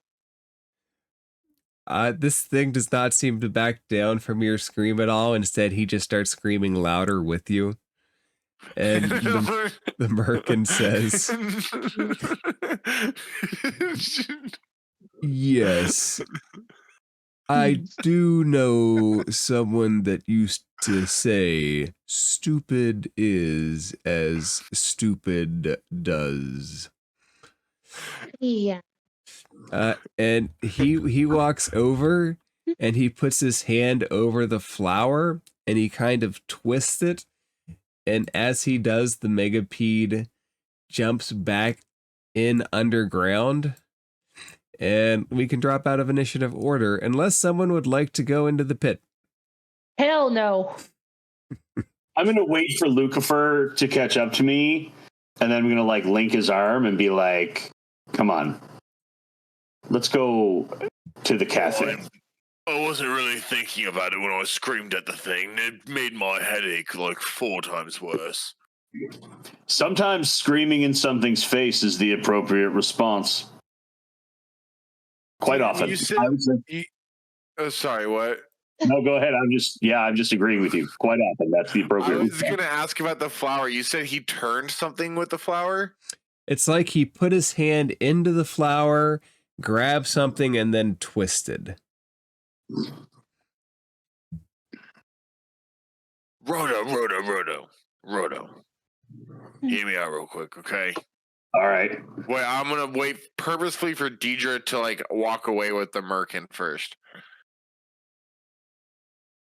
Deidre, would you like to try to convince him to go back in? Because if Luke starts fiddling with the flower, it will catch his attention. Listen, I'm not going to. That's why I'm bringing Roto over, and also why I'm trying to make sure Deidre's out of view as well. Now, listen, I'm not saying we do it right now, right? But he did something with this flower that repelled that critter. I'm just saying that when we leave, we don't take a whole bit of the flower, or just reach in there and I'll take a little bit right when we're getting on the boat, you know what I'm saying? That way, maybe we can try to figure out how to, you know, maybe Al can do something with it. It seems magical, and I don't know magic very well, but I'm trying to expand my horizons. So I'm not going to do anything right now. Just planting the seed for when we leave. Just It's think funny about it. that I'm going to whisper back to you. It's funny that you would use that analogy, though, because generally, if we wanted this living plant to do something effective for us, we would need a living part of the plant, right? Like dead, it makes tea. Alive, it drives off scary monsters. I think if you honestly wanted a piece of this plant, we go to the cafe, we talk to the merkin, we ask if they're available to buy or earn or get seeds from, rather than potentially ruining the only thing stopping this megapede from eating our space hamster friends. You almost lost me, but then you had me at Space Hamster Friends. Yeah. Space hamsters, friends. So Let's not endanger them. Let's ask the guy. if they don't have it, right? If they don't have it, then I'd take it. But what if they do? Then we're good. We can go on our way. Come on, Roto. Let's go inside and have a cafe drink, whatever they serve at cafes. I'm one for bars. Luke, myself. I really, bud, I need you to understand that in my expertise as a magic practitioner and somebody who's been on a fair number of adventures, if you just steal a piece of this plant, it's not going to do what you want.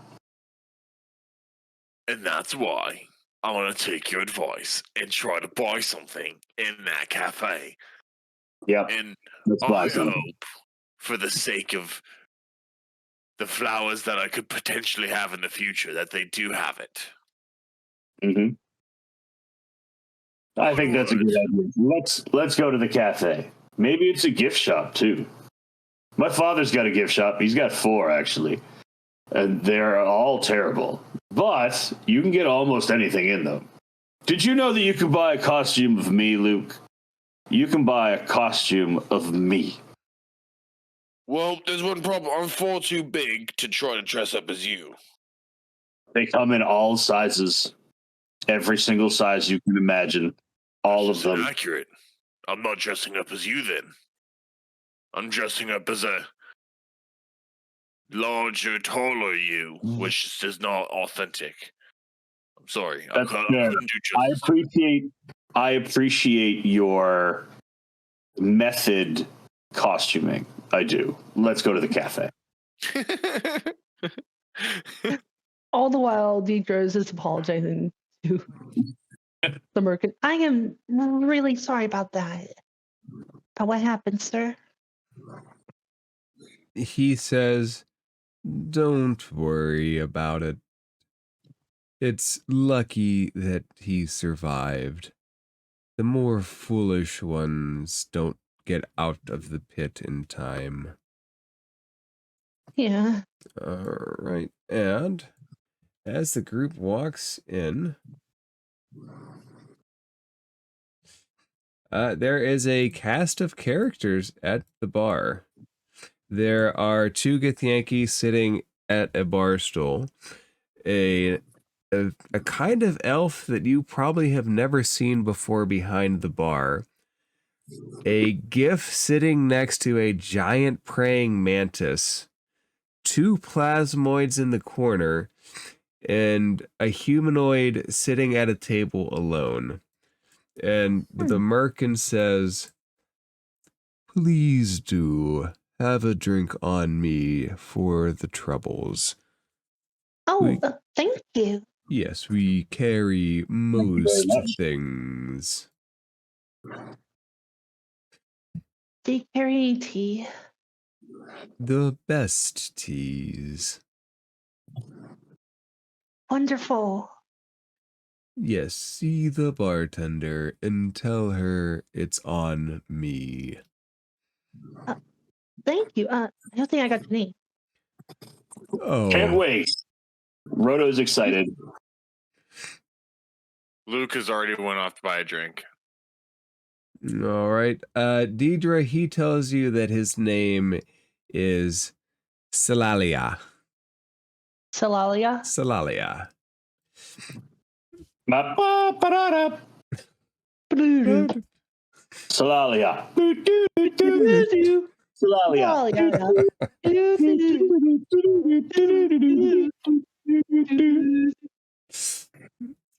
Luke, the bartender, will look at you and greet you. The GIF sitting at the bar looks at you and goes, well, well, troublemakers I've heard about. Welcome, my friend. And the bartender says, quiet down, Sheriff. What do you have, friend? I'm gonna look at what these plasmoids are having, and what does it look like these plasmoids are drinking right now, DM? Plasmoid. Whatever is in their cup kind of resembles their essence. I'm gonna look at what they're drinking and be like, and then I'm gonna look over at what this Althede gentleman person is drinking and be like, I'll have whatever that person is drinking. He holds up his cup and he says, just plain ale. It's a nice brew from a place far, far away from here. Baldur's Gate. You had me at ale. Yes, Oh, tell I've them heard you of- want. It's lovely city. Tell them that you all want a pint of Baldur's Gate ale.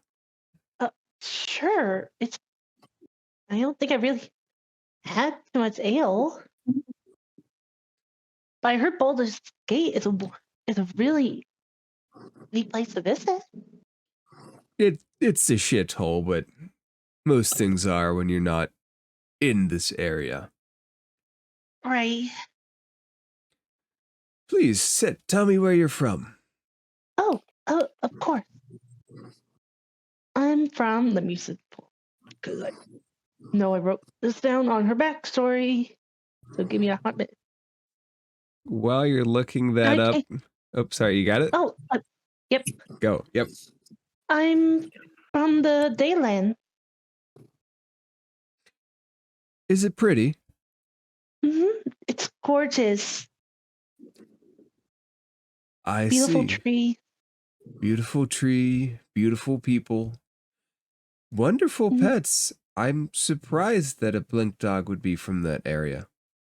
Oh, Laughter didn't came from there. I did. I met him on my journey. You're well traveled. hmm Have you seen the celestial fields about, a day's travel from here? I'm trying to remember if we have or not. You would so not. sorry. You would not have No. came that way. No, we You would- haven't. It's a wonderful sight. The silver of the astral sea winds and waves and twists and turns, and it intermingles with some magical fountain, and you get the brightest shades of green and purple and blue, and they all fountain up spectacularly, each in their own time. If you're heading that direction, I can give you a map there, or if you have free time, I could take you there myself. Oh, I'm not sure how long we're gonna be here. Our our friend is doing repairs on our ship. Oh, you're a spelljamming crew. That makes sense. hmm Are you freight carriers? Are you mercenaries? Are you pleasure seekers? Well, we're currently on our journey to Blue. Blue. I don't quite understand. It's a place that's pretty much the place where we need to go. You need to go or you want to go? Um, honestly, It's a place of destination, is where it is. Deidre, I think it's enough information for the stranger. Oh, He looks at you, Luke, and he says, "A stranger is just a friend that you haven't made yet." A stranger is also somebody who could have murdered your mother. Was your mother murdered? Wouldn't you like to know? But if I was the person, I would know. But then if you were my friend, you would also know. I think we could take time to get to know each other, the two of us. 3, if the Blink Dog can come. I have a SpellJammer station not far from here. oh. I'm not sure how long we're gonna be here. I Well, want to leave Alan. What do you need? what What do do you want? what do I need? Yes. How long have you been traveling in the astral sea, my friend? We've been doing this long enough, but this isn't going to be one of those things where you answer my question with another question. Well, What do you need and why did you inquire only after you found out that we're a SpellJammer crew? forgive my indirectness. Anybody who's traveled in the astral sea long enough will understand that there is a kind of person that takes to the astral sea that solitude is sometimes better than other company. When you find wonderful and beautiful company, you do your best to keep it. Do you understand, my friend? I'm sorry, I didn't catch your name. Well, I didn't say my name. Well, I'm Theod. Most people call me Theod. It's my Theod. pleasure to meet you. Well, it's a pleasure of sorts.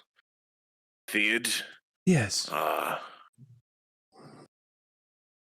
We'll hear you out, but you can give the details to a teacher here. I saw a really ugly looking insect that I really want to talk to. And We're not going back in that damn pit. how dare you be so ignorant that you wouldn't even see that there was another crustacean creature in this building? Are you making fun of the hippo? As you say hippo, he stomps on the ground, turns around, and he goes, "I am not a hippo. I am a GIF. I am the sheriff of this sector, and I know troublemakers when I see them." Sorry, sir. He's a bit dim. Yes, it would appear so. I'm sorry. The only thing dim was the shadow that was on the crustacean behind you, and I'm sorry about that. Ah, yes, my friend. He is quite a good man, I say. I was just, the thing was, I was trying to tell my friend here, not trying to cause trouble, that I want to talk to that crustacean, and then she assumed I was talking about the giant one out in the pit, and then I brought you into the conversation by assuming you were something else that you're not, and I'm wrong for that, so I'm sorry.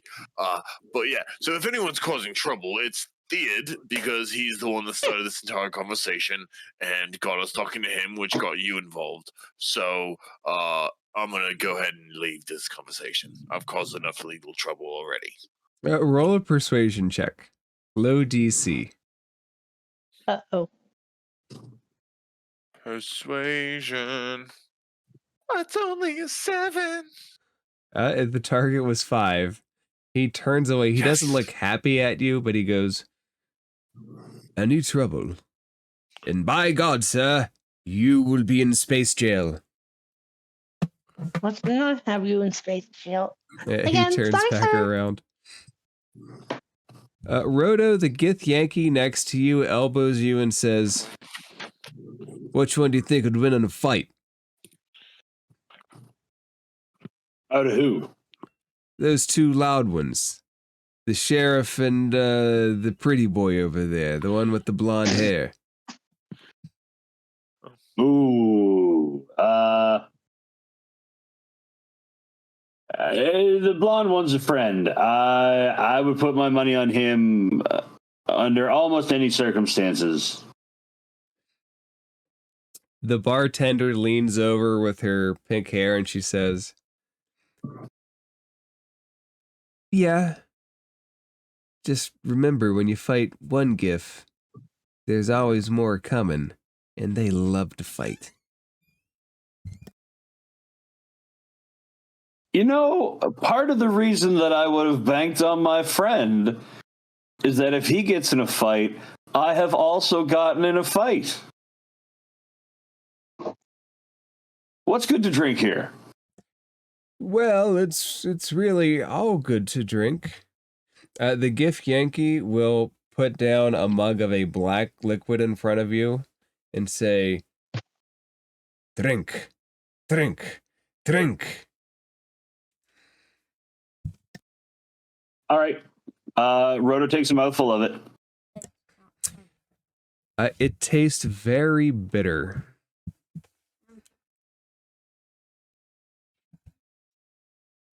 I don't mind bitter, honestly. If you don't mind bitter, I mean extremely bitter, it might be something to your liking. I mean, yeah. This drink reminds me of myself. He's going to look down into the mug. Is your father also the cause of all your troubles?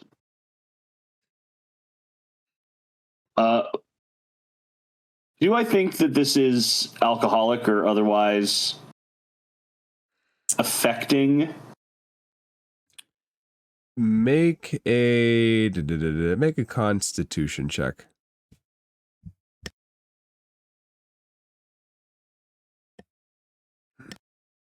$13. It has some kind of a swirl to it that could be alcohol in some kind of form. All right. I'm going to offer the mug back to the Gith Yankee who gave it to me and said, "Is this yours?" It's mine. You want it? You want some more? Gith Yankee brew.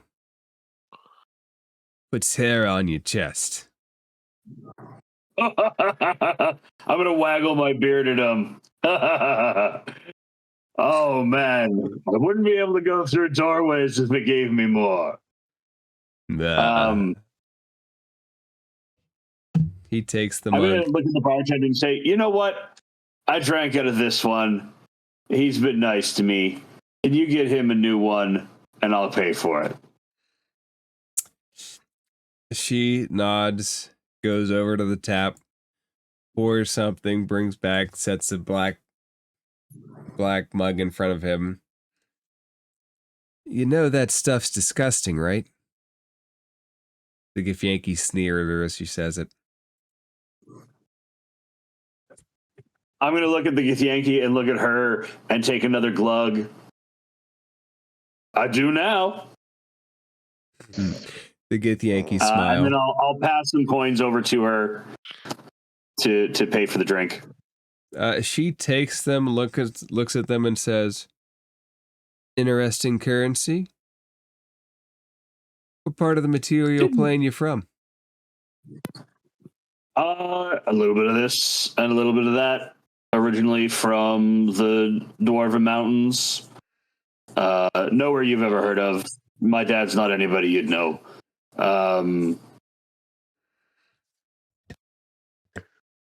Yeah, I'm going to hold the cup up to the Gith Yankees next to me. Cheers, lads. The Gith Yankee moved to clank their glass against yours. The bartender looks at you and says, "A lot of people with daddy issues come through here. Just watch yourself. Stay on the right track." You are a very wise lady. Bartenders see a lot of things.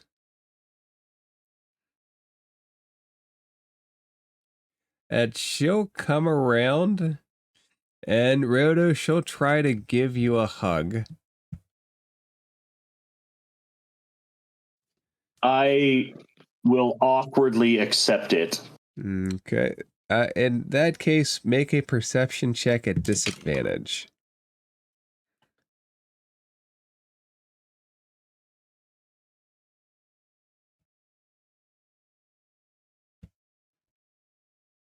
Is that regular or 18 and 21? Okay. That's 22 and 21. That's good. So, She slips something into your pocket. She put pockets you. And then she steps away. interesting. I won't do anything right at this moment. I'm just going to enjoy my drink with my new friends. Okay, you just sip at your drink, and she just smiles at you, and then just goes back to cleaning a mug.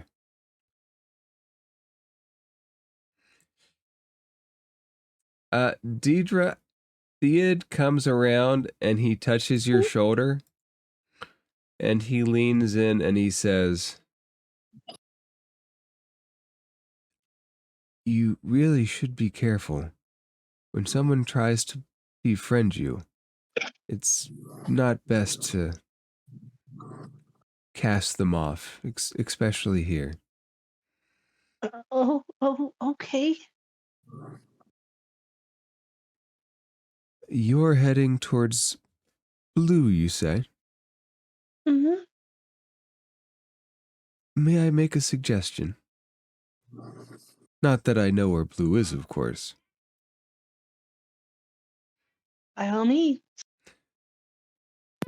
I think that maybe you should change direction when you can. There's a bit of danger ahead of you. When haven't we faced danger before? It wouldn't be the first time.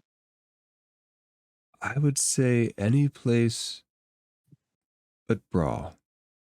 Any place but Blue. But we're going to... You said Brawl? Yes, it's the main destination on this road. That's where we need to go to take care of Orchid. Maybe if I gave you a list of wonders in the Astral Sea, you could pick a better destination, and you could see the Garden of Dead Gods. Garden of Dead Gods? Yes, Have you seen it? many times. Their lifeless bodies floating, forgotten, lost, and nameless. No worshippers. Horrible.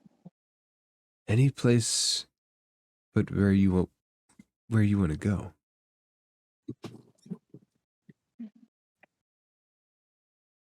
Let's see if Almero will even take that. It's an interesting name. Is that your captain or? Yes, he's our main captain. May I make another suggestion? Go for it. Outside of me, of course. Be careful who you trust.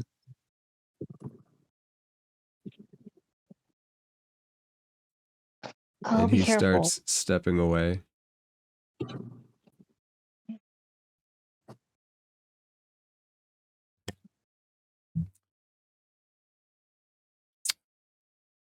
Luke, oh god. I start waving over to the bar. I'm gonna get in the drink. What would you like? Boulder's Gate Ale, I think it's called.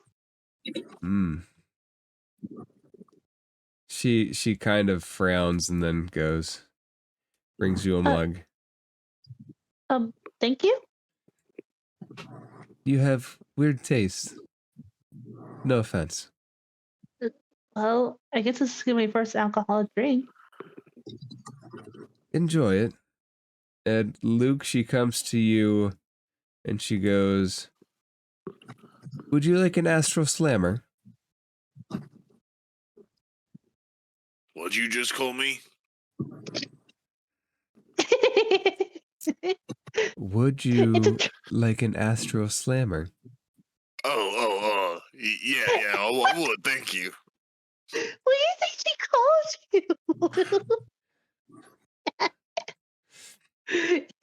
Either she told me to go to the Astral Slammer, or she called me an Astral Slammer. I don't really know. I didn't really understand what she was asking, really, to be honest.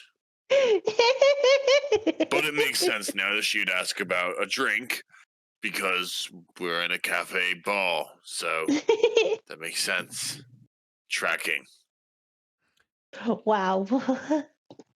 The praying mantis pushes back from his seat, and Luke. Sorry, I'm having like real bad connection issues. You're good. Luke, can you hear me? Yeah, I can hear you now. Okay, I'm just having bad connection issues, is all. This praying mantis taps on your shoulder and says, you wanted to talk to me? Yes, I did. Is it because you wanted to fight? You want to spar a No, little it's bit? because you look magnificent. You don't look too You bad look yourself. So cool. You Whoa, know, wait. so other people have lost their heads over me. I can understand. Listen, I don't like cute things, right? So I always like to be sure to compliment things that people probably wouldn't normally compliment. So I was just going to be like, you look really cool and really badass, and I could envision that you could rip off heads really nicely. And I would love to see that in action, just on anybody else but me. Maybe, if you want to do it, I think the gentleman at the table behind me, I think he said he was really interested in your mating rituals. This praying mantis pulls out a long staff with two very heavy blades at the end and spins it around its head and says, I'm a deputy sheriff. That is the deputy. That is the sheriff. And what, he can't have a thing for his coworker? It's against HR policy.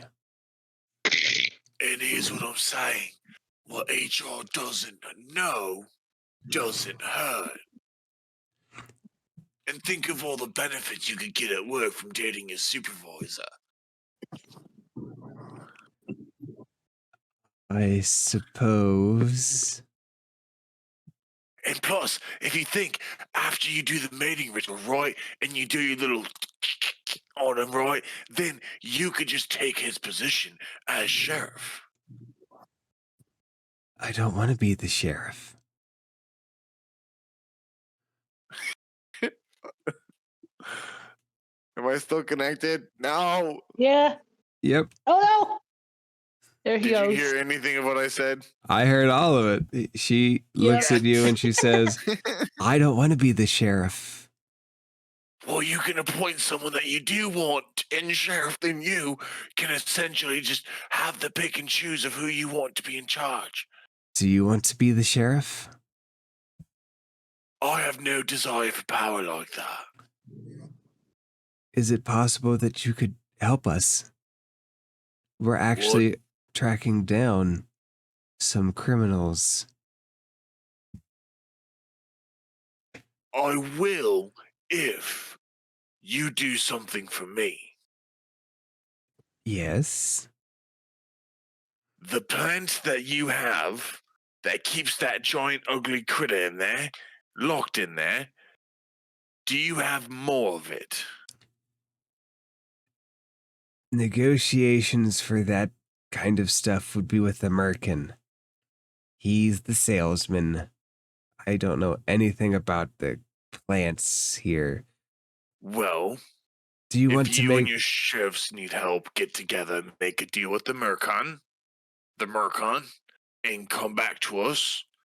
Because we already have another job that we're trying to do. So helping you would be a little bit of a sidetrack, right? So you need to sweeten the deal a little bit more for us. So if you can finagle something out of those plants for us, I could talk to the friends. You talk to the Merkin. I'll talk to my friends. We can work something out. I'll help you. You help us. She holds out 3 pucks to you and says, take the pucks. I can't steal for you, but I have a feeling that you would be a good bounty hunter. As far as the merkin goes, they're the fairest negotiators in the astral plane. If it's reasonable to get, they'll make you a fair deal. Look at the pucks. Well, thank you for the gift. I will go talk to them. If you want, the dwarf over there or the tiefling over there, they really do make a lot of the decisions. Really just kind of like, the extra muscle. Yes. And I like to think of myself as like a battle tactician, but that really belongs to the dwarf as well. So I'd probably be best to talk to them if you do want us to do any kind of gigs or jobs or anything like that, because I've got a pretty one-track mind, and right now I want those plants. The offer's on the table. Feel free to negotiate with the merkin as you please. Rhoda, Deidre, they got a job. I've got to talk to the merkin. Huh? But do they have a what? A job for us. They have a job that they want us to do, and I'm gonna go discuss rewards. So, yeah. Who has a job? What the? Lou. I trust you, my friend. Thank Well, you. hold on. Not many people do. Well, hold on there, Luke. What? Who did you talk? What job? Why are you? I was talking to the bug. The name I didn't happen to get at all. They are a sheriff here, or a deputy sheriff, or a law enforcement. You know how I feel about them. I always forget about them as soon as I talk to them. But they did point me in the direction of a reward, and I'm gonna go try to finagle something nifty out of a job. So they want us to do a job? Yeah, you can talk to the praying mantis if you want. I know that they have a job for. I didn't really get much details because I don't make those decisions for us, because I know we have another job. I've tried to chase different leads with you guys, and we're pretty committed to our job now. So I wanted to leave it up to you guys. If you want to do the job, there you go. If not, I will figure out another way to do what I set my mind to, and that's getting those plants for us. Because I feel like those could come in handy later on. If they don't, I'm going to shove it where it doesn't belong. Luke, do you approach the merkin? I would, yes. Merkin. Salalia.